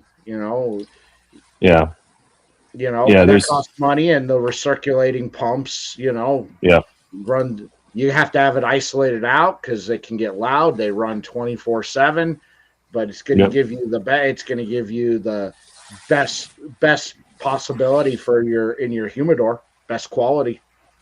Yep, absolutely. It's I mean, it's worth the investment. The ultrasonics are worth the investment. We actually have a new ultrasonic that I've been testing out, and I'm very, very impressed. It's pretty incredible. It's a company, they make like laboratory testing equipment and centrifuges and all this other stuff. And they came out with this greenhouse humidifier, and we're going to end up doing like a video on it, like a comparison around like things that are built for cigars versus industrial equipment that works for cigars, and it's very surprising. I mean, the performance is all there, and it's a quarter of the price. So I think a lot of retailers are probably going to be pretty interested in this. But they just made it for greenhouses, and we've been following because we run electronic control. We have 3 different Bovetas or lockers, humidors here for aging. And we run custom electronics in all of those, but those electronics originally came from the cannabis industry, actually. So the cannabis industry has gotten so good about putting out, really cost-effective equipment with like remote monitoring and like every bell and whistle that you could ask for. And so our controller that we use to run our aging rooms, it's all cannabis equipment, right? So it's like all these people growing weed, and then there's like our cigar factory. So they have this community too, like where everyone like can talk back and forth and everything. It's just like our cigar factory. So that's pretty interesting. So we want to do some like media on that, because like the aging room at a cigar factory, you probably think like, oh, you run it like a humidor. Nope. Like you can't run it like a humidor at all. It runs very, very different. So yeah, we want to, kind of do some focus stuff on that. But I wanted to ask you, what's right now? I mean, whether you can go like 2 directions with this, like, or maybe you should go 2 directions with this. So what's the most positive thing that you're seeing right now in cigars, and what's the most negative thing that you're seeing right now in cigars? Like, what's the detriment? Either like it could be like the business, the community, what have you. What's the most positive? What's the most negative thing that you're currently seeing, like with no particular category requirement? Well, I see what I see is what positive. What I see is what I saw, 2020, 2021, which is that the small and boutique brands continuously are finding way to, with the consumer engagement and listening to the customers and putting out what customers are demanding. And the big guys, again, are behind. And now because they losing that space to the small guys, they're having to now adapt on a level that the small brands and boutique brands are constantly leading the way on. And I love that because for me, I see it as evening the playing field between the small guys and the big guys. The small guys are always going to listen to the customers. They're always going to be on what trends that the customers want before the big guys are. And as the big guys lose ground, well, they have to adapt and come down to that level where the small guys are at because they're leading the way in it. Like in 2020, 2021, it was social media. The small guys were crushing the big guys on social media. They were out there. They were promoting. They were getting their word out. They were utilizing social media the way that it should be utilized on that. And it wasn't until 2022, 2023 that the big guys started utilizing social media in that way. And so you're seeing it now. The small guys are listening. You know, we talked about the budget conscious stick earlier. The small guys started leading that way last year. And now you're starting to see the big guys coming in with their budget friendly cigars now because they're losing space to the small guys who have found a way to put out a budget conscious cigar that tastes great, that's good, that fits everything that the consumer wants. So now the big guys have to do it because they don't want to lose that space. Who's a big guy and a small guy right now that you think, because you mentioned social media is like a key part of that. Who do you think is a big guy and a small guy that's actually doing, you know, good or putting the right foot forward on social media stuff? So on social media. So a big guy that does social media very well is Carlos.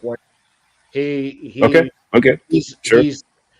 out there. He does it. You know, he finds a way to promote his appearances where he's going to be at. He finds a way to incorporate what's going on with Arturo Fuente. He does it very well. He does it better than the actual social media team for the Arturo Fuente cigar page does. He's really embraced getting that out there, and really, I think he's a beloved figure too. So it's a beloved figure, but it is nice to see because I see him all the time. He was a big figure that embraced social media early. And I think that's been a big benefit to Arturo Fuente is the fact that he's been able to utilize it and promote it and do what needs to be done. And he does it very well out there. Right. Okay. Yeah, I agree. Okay. And then what about a little guy that's doing well? For little brands out there? Wow. There's a lot of little brands small brands that do social media very well out there, especially on their promotion, you know. One of the newer brands that has come out does a pretty good job.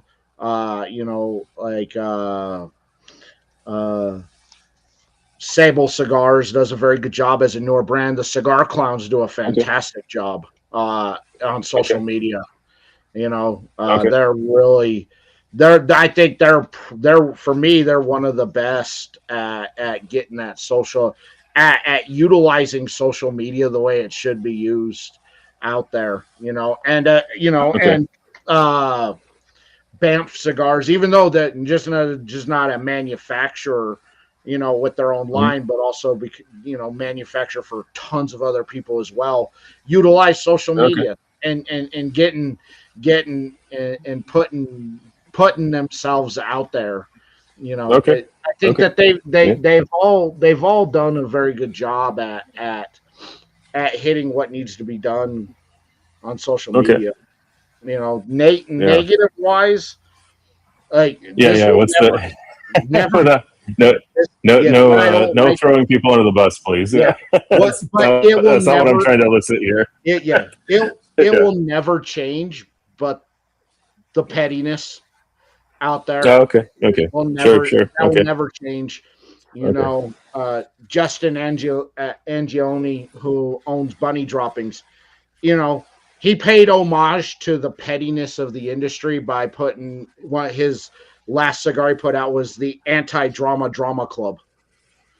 Yeah. Okay. You know, Yeah. if you're Yeah. if you're in the industry, you understand the pettiness, the drama that goes on, Yeah. Yeah, man. you know, Yeah. out there, Yeah. and a lot of it, it's very public, but for consumers, Mhm. you don't get that public side of it because you're not really Yeah. in the Yeah. industry. You don't Right. see it when you're in the Yeah. industry. You understand exactly what's going on, and you see it. And look, I Yeah. enjoy pettiness as much as the next person, but when it Sure. Sure. starts making its way into feuds or dropping, you know, in the rap game, you know, you'd have your diss record out there. When you start dropping Right. diss cigars out there, uh, yeah, you know, yeah, that Yeah. pettiness, it reaches a whole new level Yeah. in the industry, It's and it's yeah. and It's very high school. It's yeah, very high it's school drama, very, and and you got and the which is clicks. There's which is so many. weird for me because I didn't There's go to high school, so I didn't go to high school. I was homeschooled, right? If that But wasn't yeah, obvious already, but but yeah, there are many different cliques out there, you know, yeah. that you have, and certain cliques interact with others, but you can't Hmm. interact with these over here, and you know, God, I Betty, yes, there have been over the last couple of years a few disc cigars going after Yeah. industry people out there, you I, know, as they've taken I their feuds public in such a way. But for you as a consumer, right. you don't see that, you don't get that, but you understand That, the inside that's baseball references that are used in that. Like yeah. Yeah. Daniel understands it because he's in the industry. I Right. understand it because I'm in the Well, I've industry, seen it. Yeah. and I've you see seen it. it. Unfortunately. Yeah. Yeah. So It's a strange because just like what you keep returning to is nobody understands well on average they don't understand like what you're talking about, so why would you involve your brand in like your opinion of a yeah, person versus of exactly. I don't get that at I don't. I all. just don't like it. It's just it's Yeah. tacky in a way because you know, look, this is supposed to really be unifying Hmm. and bring Hmm. people together. Hmm. And you cause such a divide when you bring your So petty yeah. disputes into it publicly like that. Okay, what is your opinion of cigars that intentionally unintentionally have division kind of built into them as a theme, right? So like what I mean by that is like there was a cigar that came out recently for one of the trade organizations that was um, meant to be focused on, you know, the women of the trade organization, which I don't know if any of them asked for a cigar, but they made this cigar for that part of their group. And one of the members of the media over at Dojo, Eric, and he said this publicly, so there's no secrets here. But he said he wasn't in favor of it because he's like, hey, anything that you know is out there that is meant to have even a little bit of division is like not what we're about. You know, we're about you know having an open discourse, an open community, and so like, what's your opinion of like things like that? I didn't see the women of PCA cigar as something trying to create division. It was more something to Okay, try okay. and one it's a charity cigar. You know, Hmm. so Hmm. George over at Gran Habano Sure, manufactured sure, this. sure. You know, Okay, you buy okay. it, a portion of what you're buying is going to help the women of PCA initiative of what they do out there with All right. bringing women into to the industry that is highly male dominant. So I didn't see it as a Right. division or Sure, trying to sure. create a divide in that. I see that as look, they had a cigar manufactured one as part Okay. charity, but also Right, too right, to put their name out there that hey, you may not know that there's women of the PCA. You may not know of right, our right, initiatives that right, we have out there. It was right, to bring light to what right. they do, you know, And and you know, so I don't know if that was like a regular production thing or a special edition type of thing. it was a But you know is that it's a right it's a you know it's a it's a limited run cigar out there that is available. Okay. You know, for anybody to purchase. You know, if they are a Gran Habano count, they can buy it and stock it in their humidor out there. And just knowing that what it goes to out there, the thing that I think that more so on Eric's point that he was out there was the fact that it was just kind of put out there with no promotion whatsoever, and it just kind of was sprung on people. Okay. You know, CA, but there was no pre-release for it saying, "Hey, this is what we're doing." It was just like the day before PCA. Oh, by the way, women of PCA are doing an event and they're releasing a cigar. So is it not a scenario where another member of the media thinks like, okay, this has a divisive factor to it, but it's kind of like a positive focused factor, for me, I think it's a positive focus factor on it. So if Eric sees it as divisive, I have to disagree with him on that.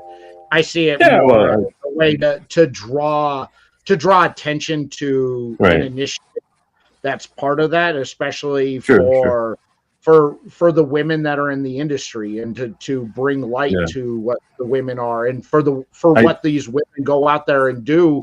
You know, that they on behalf of the PCA on education, on a lot of the education and being out there in the field to educate women and to bring more women into the industry, to bring in more women as cigar smokers.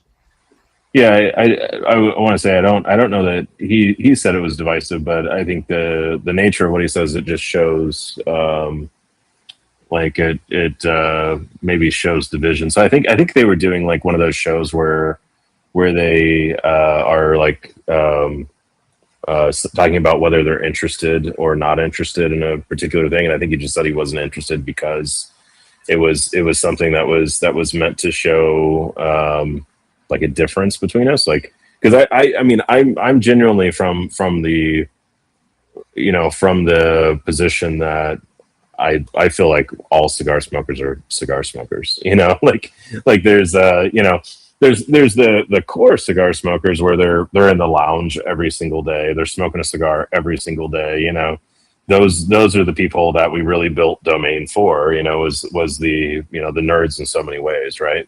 Yeah. Which by the way is like not the smartest way to build your cigar brand, because you want to build a cigar brand for everybody. Fan of me because I'm a tobacco nerd, and so me, it's like you built a brand that's geared towards me. Of course, I'm going to. It is, it is, and that was geared towards the center of like, these are the people that are going to best understand how, it's a massive thing to explain, like everything that we built here, all the farms, all the the brokerage, the factory, the brand. It takes so much explanation, so we could like safely rely on those people to understand us first, and give us a chance based on that merit. Where look, I'm not famous, I'm not cigar famous either, I don't think, and I wouldn't accept it regardless. But the thing is, I mean, if you want to get into a big magazine today, a big cigar magazine, it helps you out a lot if you're already famous from somewhere else. I mean, you're given the little money sign for the audio listeners, right? But everyone at the end of the day is coin operated, and I've never. I mean, the thing that the big trade magazines have always suffered from, and consumer magazines have always suffered from, is that people always think that people are buying their way into those magazines. But I don't think that, recently we've had a lot of pretty famous people come into the business of cigars, and they've had a lot of success, and some of them have had some pretty big failures, I would say, just stuff that won't move off the shelf, because people just don't care. They like him as an actor, or they like him as a sports person, but they just really won't, there has been support that their cigar. Oversaturation of that. But the ones that have been successful, they haven't relied on their name and what they've exactly. Ron That's Harper is probably the biggest success on that because he hasn't relied on his name. You know, he's done.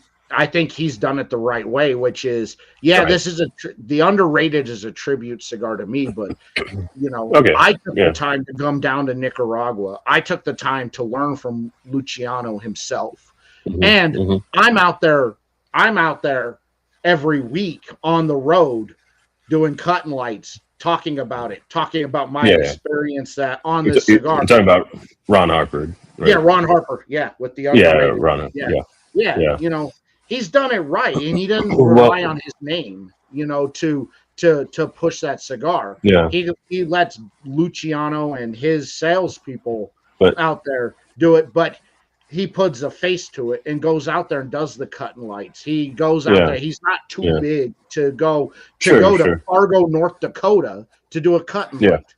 You know, he put it out there, but he learned the way. He did it. You know, Luciano taught him. He put it together, and then, you know, has allowed everybody else to help allow that to grow. You know, which I don't think he's paying the trade magazines anything for the attention. I don't think he is either. You know, but also you don't see a whole lot of his stuff. You know, you don't see a whole lot of promotion of the Underrated in a lot of the trade magazines out there either. It's all in a lot of the smaller stuff out there because of the ones that I see appreciate it, you know. Like last year for 2025, I was one of the 25 media and content creators half-wheel selected for their ultimate 2025 small list. For me, that's a huge honor because I'm the only one on there that is exclusive small and boutique brand out there. So the fact that they took my list into consideration in building their list, and to see one of the cigars that I had on there in their top 25 and two of the cigars that were in my top 10 being their honorable mention, for me, that's huge. And that's huge for small brands out there because that's a big media outlet out there that is showing recognition to somebody like me. Who dedicated the whole time that I've been doing this since 2019 to small and boutique brand promotion to actually now get to be on that level to where somebody's going to see my name on their list and want to check me out and see that I go only in the small and boutique brands, right? You know, and those brands were completely ecstatic that one, I was included, but two, half-wheel gave them a shout out. Was that I know they do a consensus. Is there another list that they do? The 2025 consensus, Oh, okay. That's the consensus you're talking about. I got you. Yeah. They take 25 members of the media and content creators and then build their consensus around that. So I had one of my cigars that was in my top 10 was in their top 5 consensus, and then 2 were honorable mentions. Even being an honorable mention in that for a small brand is massive. Yeah. It's a good. All visibility is good, really. All visibility. I think all visibility is good. I think. But I was completely honored that I was selected for that. You know? Right. You know, I think that's a testament to your. Busted my ass to out there every week putting on these shows, the promotions that I do, everything that I do to that, and finally get that recognition. For me, that's big for me, but it's also big for small brands out there that out there, because most of those big media guys out there were the ones who told me I was going to fail, that what I'm doing isn't going to work. I don't get that, but I think it's a testament to your consistency. They've sold out to the big guys. They've sold out to the big retail shops, and they've sold out to big brands. Yeah. You know, I mean, the big retail shops, I mean, I don't know how you sell out to them aside from, pricing and stuff like that. I mean, they're official sponsors of of their programming, of their content out there. Sure. They push people to those big shops who are Right. 99% big brand dominant Right. on Right. that. So, take that, Yeah, I have an official retail Yeah. sponsor of the show, but they are primarily small and boutique brand oriented Sure. in what they sell, because that's Sure. what I promote. So it makes Right. common sense. Why would I have somebody like Smoke In as a retail sponsor? They don't, Yeah. Abe delves into small and boutique stuff very rarely, and he only does it and he only gets into it if they've already established themselves and they have their own network to be able to do it, so he doesn't have to do anything on his part. So it wouldn't make sense for me to have Abe come on as a sponsor, because why am I going to send people to Smoke In when he's not selling the brands that I promote on my show that you talk about and stuff. Yeah. I mean, it's a tough mix, and certainly, he's had a great amount of success, Abe has, and the thing is, with that, at some point, you do have to look at what you have on the shelf and determine, does this have its own legs? Because at some point, you have such a large clientele that hand selling a cigar, walking up to the shelf and telling them about, this Neutron cigar from Domain is an imposition that you can't afford to do constantly, and that becomes not a small bet, but a really big bet, where now you're hand selling, $10, $20, $30,000 worth of this cigar a year. And it looks like it's putting up okay points, but in reality, you've ate a lot of labor to get that cigar off the shelf. And what I tell a lot of the big retailers that we work with and have worked with or want to work with us or otherwise, is I usually tell them, wait until it's actually right. Wait until the time is right. Wait until people are coming and asking for it. Not because waiting is always the best thing, but because they're not going to be happy with the experience of working with us if they think that at any time I could be doing more to send people to them, and frankly, we have such a strong following that we are oftentimes sending people to our retailers. We have a product locator on our website. Go to Domain Cigars, hit the menu, and there's a product locator there. And it'll actually show you, here's what this retailer has ordered in the last 6 months, not the volume, but it'll show you all the lines that they carry and where you can get the stuff. And you can type in online, and it'll show you where online you can buy the stuff, if that's better, if you live in an area where you don't have a local B&M. And so, the number of hits that those pages get per day and the number of searches that are done on that product locator is substantially higher than I ever would have reckoned, whenever we were designing that system. And that all happened because I purchased a pair of shoes, so I was in the States. So I was in the States and I was buying a pair of Asics, right? I love Asics shoes. And, so I was buying a pair of Asics, and I was looking at them online as I was going to fly to the States, and then it had an order online, and then it would show me where in my local area which store had inventory of that shoe. So they're fully integrated from the manufacturer's website down to the store. And I was thinking, I've never seen anything like that in cigars. That could be interesting. And so we then went out and kind of did a development project and came out with this piece of software that would basically do that in so many loops, right?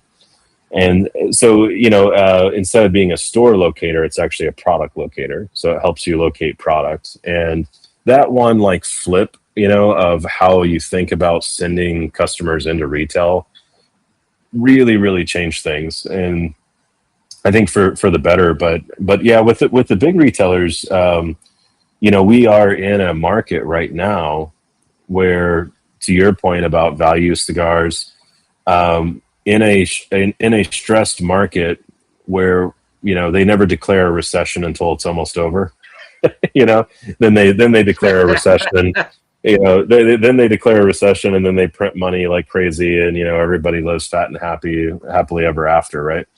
But in my lifetime, this has happened effectively twice, which I think is more than most people's lifetime in human history to have such economic conditions. But when you're under economic pressure, and price sensitivity starts to really move the needle for customers, like what we've been talking about, you have to hand sell your iconic brands as hard as you have to hand sell your boutique brands. And so it really is a period of time where, where empires shift. And it's happening at a time when the average cigar brand and the average cigar factory, which I have the pleasure to wake up every day. I live, 4 feet away from here, and walk into this beautiful saloon behind me and see all of our employees rolling our beautiful cigars, all the care and attention and detail that they put into it. I get to wake up and do that every day. But, the reality is they're in a market where these cigars, once they leave here, go to the US market, and they pretty much have to be hand sold in such a way that the icons do. But the icons of the business are also in a generational shift where they don't have their founder or the family lineage living in the factory anymore. They've already been successful.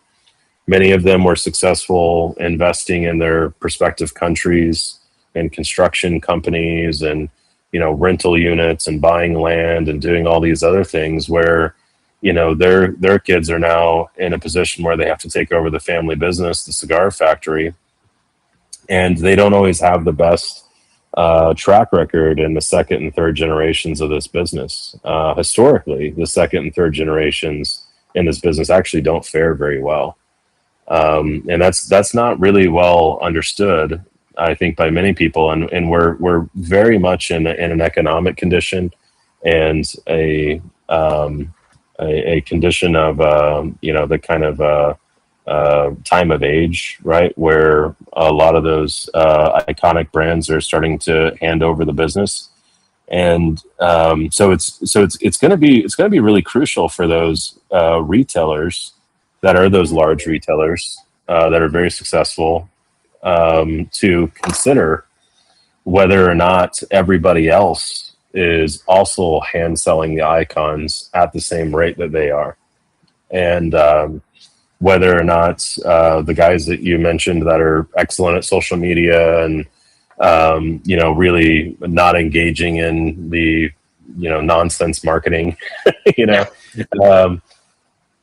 think it is a time where they need to really be paying attention to their consumer, because if their consumer is coming in and by name asking for a domain, asking for, XYZ brand, Cayman Cigars, and so on, if they're coming in and asking for those things, then they really need to be paying attention to that, because, we're very much in a market where the next 5 or 10 years of this market, there's going to be a lot of that handover, and you'd be amazed. I mean, there's brands that you've been in this long enough. I've been in this long enough. I mean, there's brands 20 years ago that were, just captain of the football team, with the hottest cheerleader and, could do no wrong.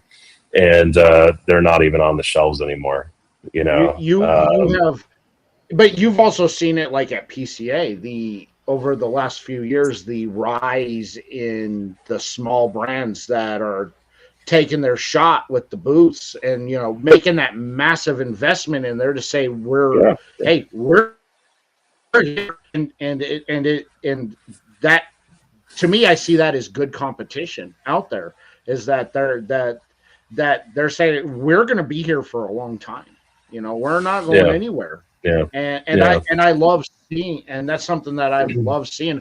I've loved seeing brands that I was on years ago make that investment into going to PCA.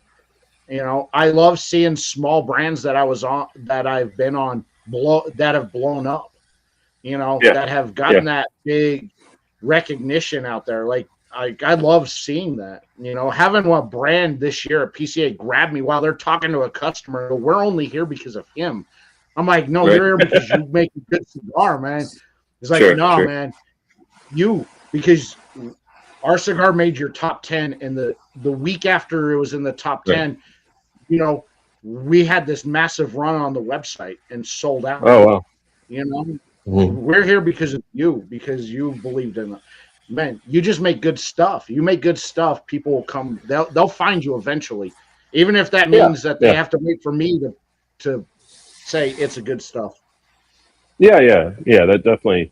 But I do think I do think there should be some restraint on those big retailers around some boutiques and including ours, and that restraint should only be limited to the number of people that are annoying them about not carrying the cigar because If you can't, yeah, because and I don't disagree yeah with you on that. If you're getting a lot of yeah people asking, maybe you should bring yeah if you're getting 10 people a month asking you about Domain cigars, you probably should bring them in. yeah You yeah know, that, if you get that might one be the person wise who, thing to do. Yeah, yeah, you know, and yeah. MOB 718 says shout out to Daniel Lance. Oh, You getting some work. I, Yeah, it said he's I didn't catch the shout end out of to it. you. Gapped out. So, okay, it just Yeah. said shout. All right, shout out received. Thank you. Appreciate it. Yeah, out there. Now I want to ask you something here Okay, sure. on that, because last time you were on, you and I spent an hour and a half nerding out over hypothetical blends. I'm wondering, did you ever go back and watch that video and try and put any of those blends together? I remember one of the key things that we wanted to discuss was a like bellicoso or torpedo shape box press. Does it make a Yes. difference in airflow? And what I was considering at the time was, okay, we're going to put together like Nugentropy. We're going to make, we already make box press Nugentropy, but we're going to do it in torpedo, and then we're going to do one just box press and then one Parejo, right? All in the same size, and see whether or not that changes anything. I've learned a lot more since then about how the box press is actually constructed. And I knew how the box press is constructed from the standpoint of how box pressing itself is done. What I wasn't aware of was the bunching change that happens. Now, contrary to popular belief, because I literally never asked this question of our team, because we have a great team that, whenever I tell them, hey, we're going to make this, we're going to do that, they know all the instruments and how to work the tools. Believe it or not, I also don't plant the tobacco. So I have a little different position. But the popular belief is always that there's like one less leaf of tobacco in a box press, right? And that is not true anymore, or at least it's not true as a standard. So generally, what happens with a box press now is there's less center fill in a box press, right? So anytime you're putting the bunch together and they crack the top, the bottom off, right? And then they sort out, what Ligeros or Visos go into the center fill, because it's generally just the Ligeros and Visos that they use in the center fill. And if you have like a Seco Viso blend, then it's just, all Viso that they use in the center fill. What they do is they just do less of that center fill to make the box press. So effectively what they're doing is they're making a looser cigar out of the gate. And then when it box presses, it actually comes out on the other side at about, 10 inches of water more. So a box press is actually tighter than, just if you were to just take a regular Parejo without that tweak in the bunching, and you were to box press it, it would be tremendously tight.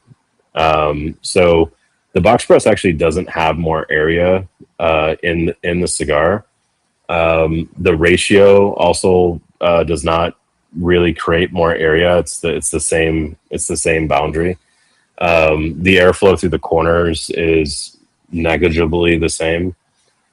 So making it into a torpedo is basically the same thing as making it into a torpedo whenever it's round. And that was like a 15-minute conversation with Esteban about how this actually works. Because I brought the idea, like, hey, what if we did this and we did this and we did this, and he's like, it's gonna smoke the same. He's like, it's gonna smoke the same. I guess, but you know, I can taste the difference between a box press and a standard press cigar. Like, I feel like I am getting more airflow through the cigar. So that will not necessarily change. Okay, so the flavor change, right?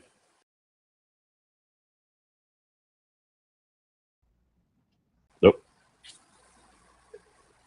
Well, I get kicked out. We're good. Okay. Ah, we're good. We're good. Yeah, I don't know what happened there. All right. Yeah. So the flavor. You still got me? Okay. Yeah. Right. I don't know what happened there. I don't know if that's me or you, but it was on. That was on. Yeah. Me. That was the internet on my side. Okay. So the box press in a true box press, because there is a difference, and we're going to do a video on this because there's something called trunk pressing. So trunk pressing is actually what a lot of people do, where they have a single frame, and whenever they're pressing, they press all the cigars against each other, right? And it creates a little bit of rougher surface, and the box press angle is kind of not as exact. And then whenever you use the wood between them, so we actually put wood slants between each cigar to have a full box form around each cigar. You do extract more humidity and moisture from the wrapper and binder in doing that much faster. So there's definitely a flavor change. But if they are draw testing the cigars, and a lot of factories are not draw testing the cigars, the cigar airflow will be the same after box pressing, because on our draw tests, we're going to be 10 inches of water less. And then when we press, it'll go back up 10 inches of water. So it is actually tightening the cigar versus a looser cigar where they are just doing less center fill. It's 100% of the same blend, less center fill. It gets tightened up in the press. A lot of people are not actually doing the draw testing though. So whenever they make box press, they're making the box press very, very loose. So that they know after it box presses, it's going to actually draw properly. I know when they're short, when you talk about the center fill, because center fill. When you as you smoke, if they're giving me shorten me on the tobacco in that center fill, you lose that box press goes away immediately. And it shouldn't. Yeah, that should be a very slow process where that goes. And I know exactly when they're short, when the center fill is missing out on that, because within minutes of smoking, that box press is gone on it. Yours, I think almost then start losing that box press starts folding out on its going back out into the cylinder round. So, you know, I know exactly when it's going on that, and I don't like when they do that. Your box presses are fantastic. You're like they stay pretty like firm. You said, you've got great people working for you that do it correctly.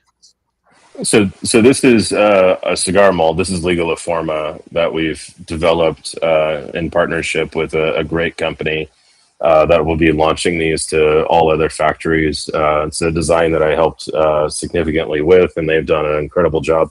What this does is this brings wood back into the equation. So you mentioned rounding out. So rounding out a lot of times is because they're not using wood molds anymore. They're using plastic molds.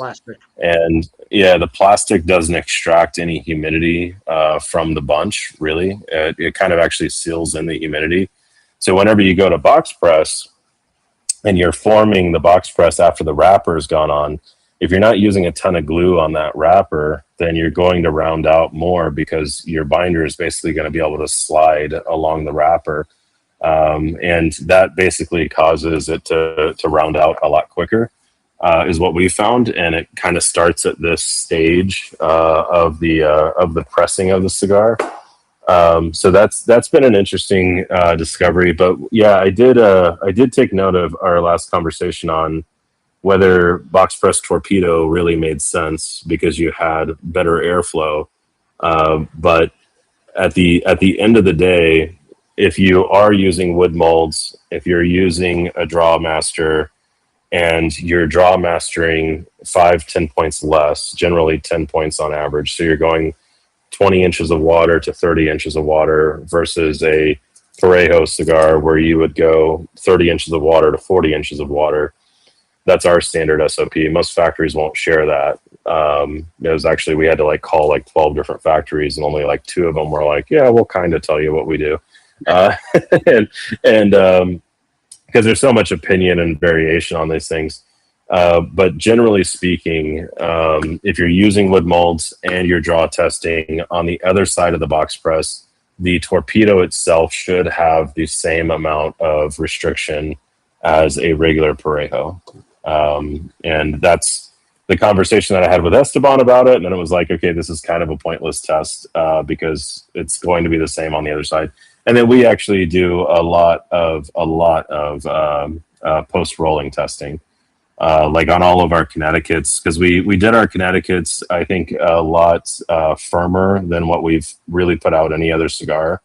And Connecticut's actually cinch up about 5 inches of water or so after drying, so they really tighten around the fillers, thinner wrapper, and so on. So we've done a ton of tests. I can go get an aging case right now in the aging room where I can go get 2 of them where we've gone through 400 cigars, just cutting them with wrapper on and checking them and checking them and checking them and checking them, because we're trying to determine how much we want to modify that SOP for different wrappers.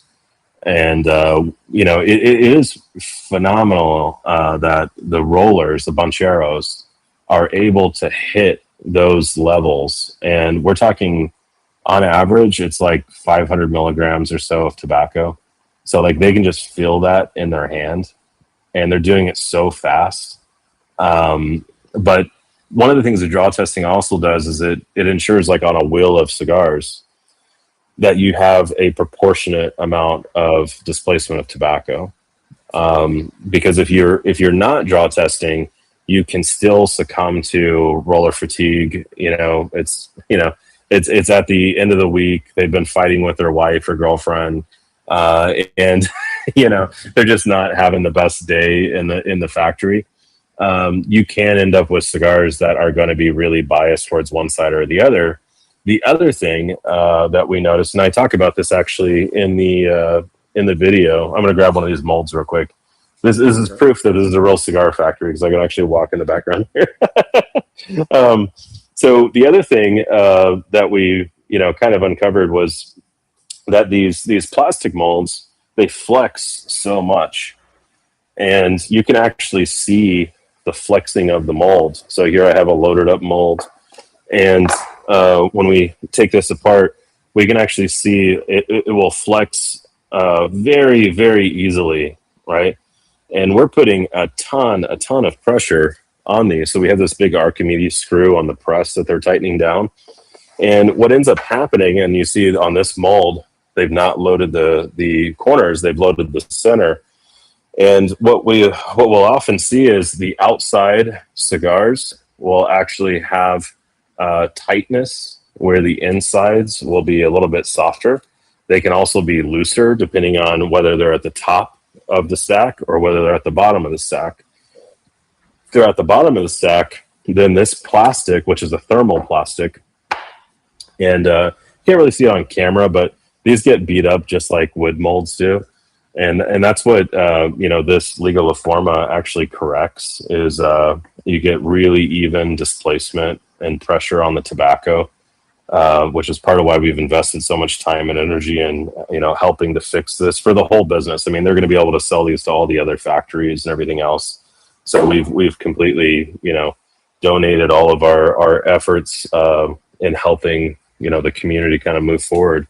But the thermal plastic, it's so flexible what ends up happening is, it presses and it kind of like stretches and expands, right? So when it's on the bottom of the stack, you end up with too much tightness towards the corners.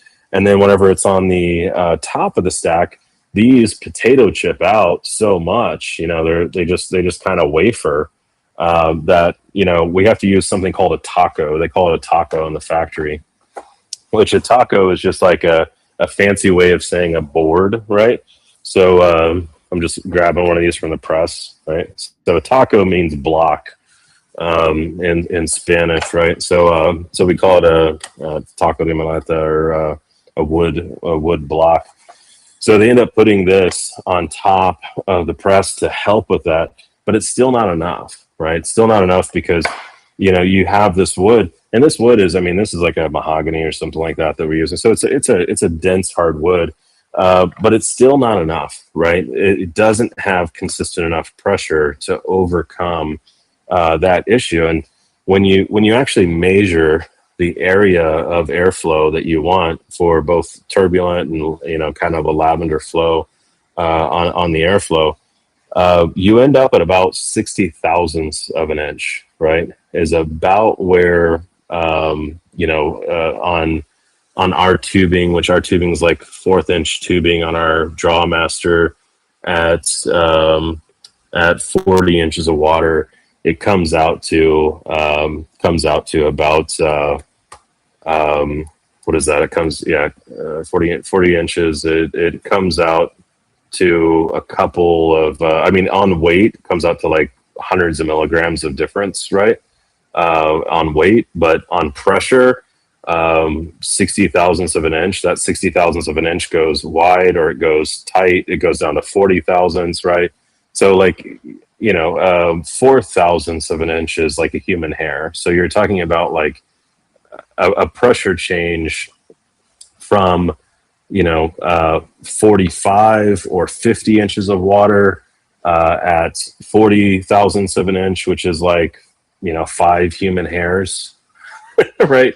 So you're talking about like in a scale of pressure, very, very minute changes in pressure start to really add up to the user experience. So that's why we developed this, and this has 40,000 PSI, 40,000 pounds per square inch before it has deformation. So it's not going to deform in any significant way. This press is this mold is a little bit dry because it hasn't been in production recently, but yeah, this is what it looks like. So these are insertable, and then what they use is they just use like a Nicaraguan quarter or U.S. quarter or a Dominican quarter, and they can back out these little nylon set screws, and then each one of these inserts pops off, right? And so they can be individually replaced. But the other cool thing is they're floating in here. So you have this incredible platform for the pressure to evenly disperse. So you don't have to use a taco or anything like that to help disperse the pressure. And then these horizontally are all free floating. So these are actually not glued in place at all. So these fins are able to actually move and adjust to the pressure. So as you're screwing that down and you have an Archimedes screw, the Archimedes screw is walking back and forth, right? It's walking back and forth. And so it's going to lay down pressure unevenly on any mold surface. So if you're just using a thermal plastic, like these plastic ones that everyone's moving to, because all the wood mold makers are all retiring, and they just don't have anyone taking over their business. Their families are, successful doing other stuff, and they're just not in the business anymore. So these, that's the spoon side. So that's the thin side, the spoon side that cups it and spoons it, right? And then this is the canoe side. And then you can't really see it in the camera so much, but these are so smooth. They're so smooth. And they've been laid down so smooth. This is also a mahogany here that we're using inside to form these. And these are all CNC machined, every one of them. And this side is all free floating as well. So whenever they come out of here, they're dry, right? They're firm and they're incredibly smooth. So they lay down the wrapper absolutely perfectly. So the Banchero knows in their hand whenever they put something in one of these molds versus the plastic molds, how it's going to come out on the other side, and that it's going to come out absolutely perfectly pressed across the mold. And they just don't know that with the thermoplastic, because the thermoplastic's going to, bend and expand so much. So this has been a really fascinating part of, the development in our cigar factory here. Because when you think about box pressing and everything, even box press cigars, they get made as Parejo first. They get made round, and then we put them into a box press form. Do you want to see what a box press form looks like? I can go grab one real quick. Sure. Yeah, if we just want to go full nerd here, it'll be. I can stay on audio. I'm on Bluetooth, so I just can't grab the camera and take it in the other room. Let me grab this real quick. For almost now a generation, by just going, well, this is the problem that we have, and now that innovativeness that you guys have put into your brand, I think is why you guys are amazing and awesome. Yeah, I appreciate that. A lot of this though too is also like just sharing the heritage of cigar making that is slowly changing or being lost, like wood molds. So this is what a true box press looks like. And so what you have is a little thing of wood between these. These need to be pressed again. They're not pressed right now. They've just been setting in the press because they're not dry enough. So when you're box pressing, it is the most humidity dependent part of the cigar making process once the cigar is actually rolled. So I have a little hydrometer here. These are great little things by Cigar Medics. You can poke this in the end, and we can see right now that these are about 63, 64. So they're coming down, but they're not quite 65. So these are about 60, 65 or so on average. So these are pretty close to like a 10 or 11 mass content of water, and they'll be ready to press by tomorrow. So by tomorrow they'll be dry enough, and that's also kind of the spooky thing about whenever you box press is when you box press like this, we want the wood to help dry out the cigar, and we want it drying going into the mold. So we'll put them in these molds. The molds will start absorbing the water, and then as soon as they hit by tomorrow morning, these will be 62 or so. We'll basically press them at that point, and my measurement's 62, 65 or so, but that is across the entire cigar. So here at the foot, it may be 62. At the head, it may be quite a bit wetter. And that's what allows the cap to actually stay together, because you're going to dry out from the foot. First, the cap is going to help hold humidity, and that's part of what keeps the caps from busting. So anyway, so that's what the box press looks like. So they start out round, and then they go on. They get pressed. We have this huge vise that does this. So every one of these will be draw tested before having wrapper put on them, the same way that all of our Parejo cigars are made. And you can see, barely how they're just barely sticking out over the surface. And this is kind of our box press ratio for 60 ring gauge. And we set a different height for 52 box press, for 56 box press. So we actually physically have a different plate that we'll use to do that forming. And then whenever you remove those wood slants, you end up with a lot more figuring. So if you have like a gnarly vein, like this one cigar has like a little bit of a vein protruding, you'll end up with that imprinted in the next cigar. So if you ever are smoking a box press and it has like some kind of emboss to it that is like on the side or something like that, right? On the shallow side, it could be a sign that they're actually trunk pressing the cigar. And in that case, the surface is going to be a little bit more rigid, and you're going to have a lot more figuring from the other tobacco. So yeah, anyway, so to answer your question in short, that's part of why I didn't make the torpedo box presses that I was excited about, because I knew this process. I didn't know that they were actually modifying the bunch, because the tobacco consumption, we have like a master spreadsheet where we track all this. The tobacco consumption is exactly the same. And that's simply because they're just adding less center fill to the bunch. So it kind of answers all that. I'm still an apprentice, so still a lot more to learn. Yeah. Yeah. Well, we're all apprentices. Well, that'll never change for guys like you and me. We'll have an idea. Yeah. There will always be that one. That will always be the one that knows more than us. Go.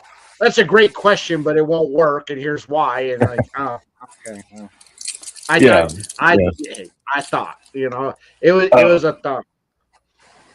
I got another really good one, right?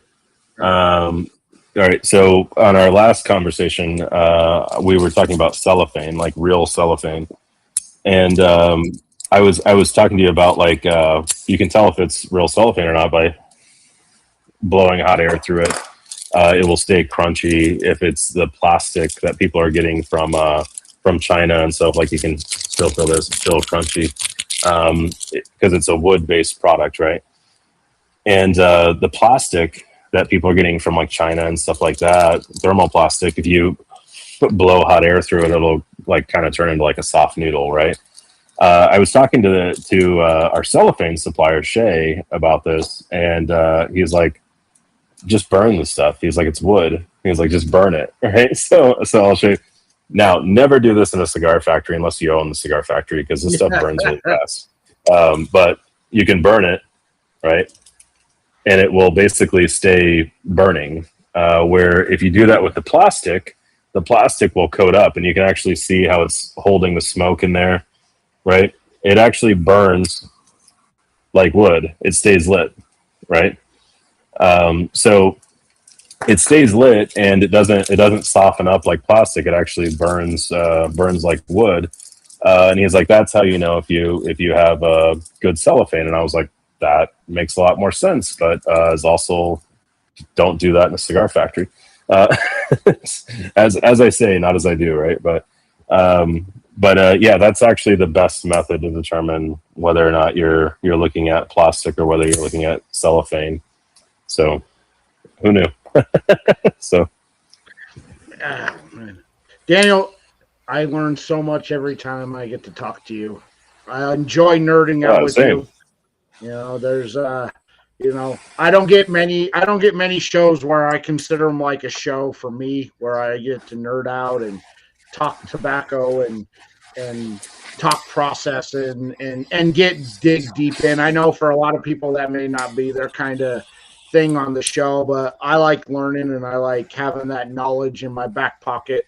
It's one of those little joys in life that you have where it's like, yeah, I have all this useless information, but one day the question and I know it because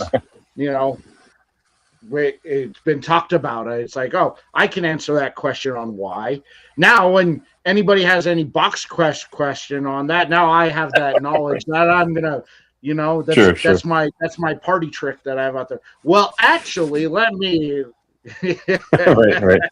But it's funny how many people think box press is like a different cigar mold, but it actually gets molded twice, No.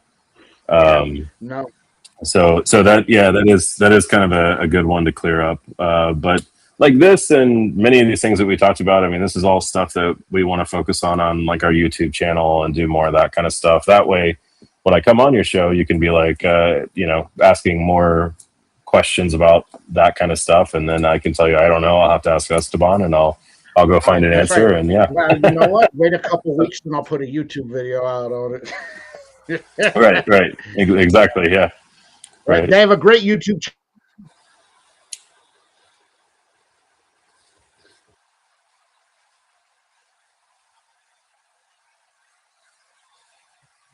if you channel in the YouTube channels that follow, if you're a cigar nerd or you're just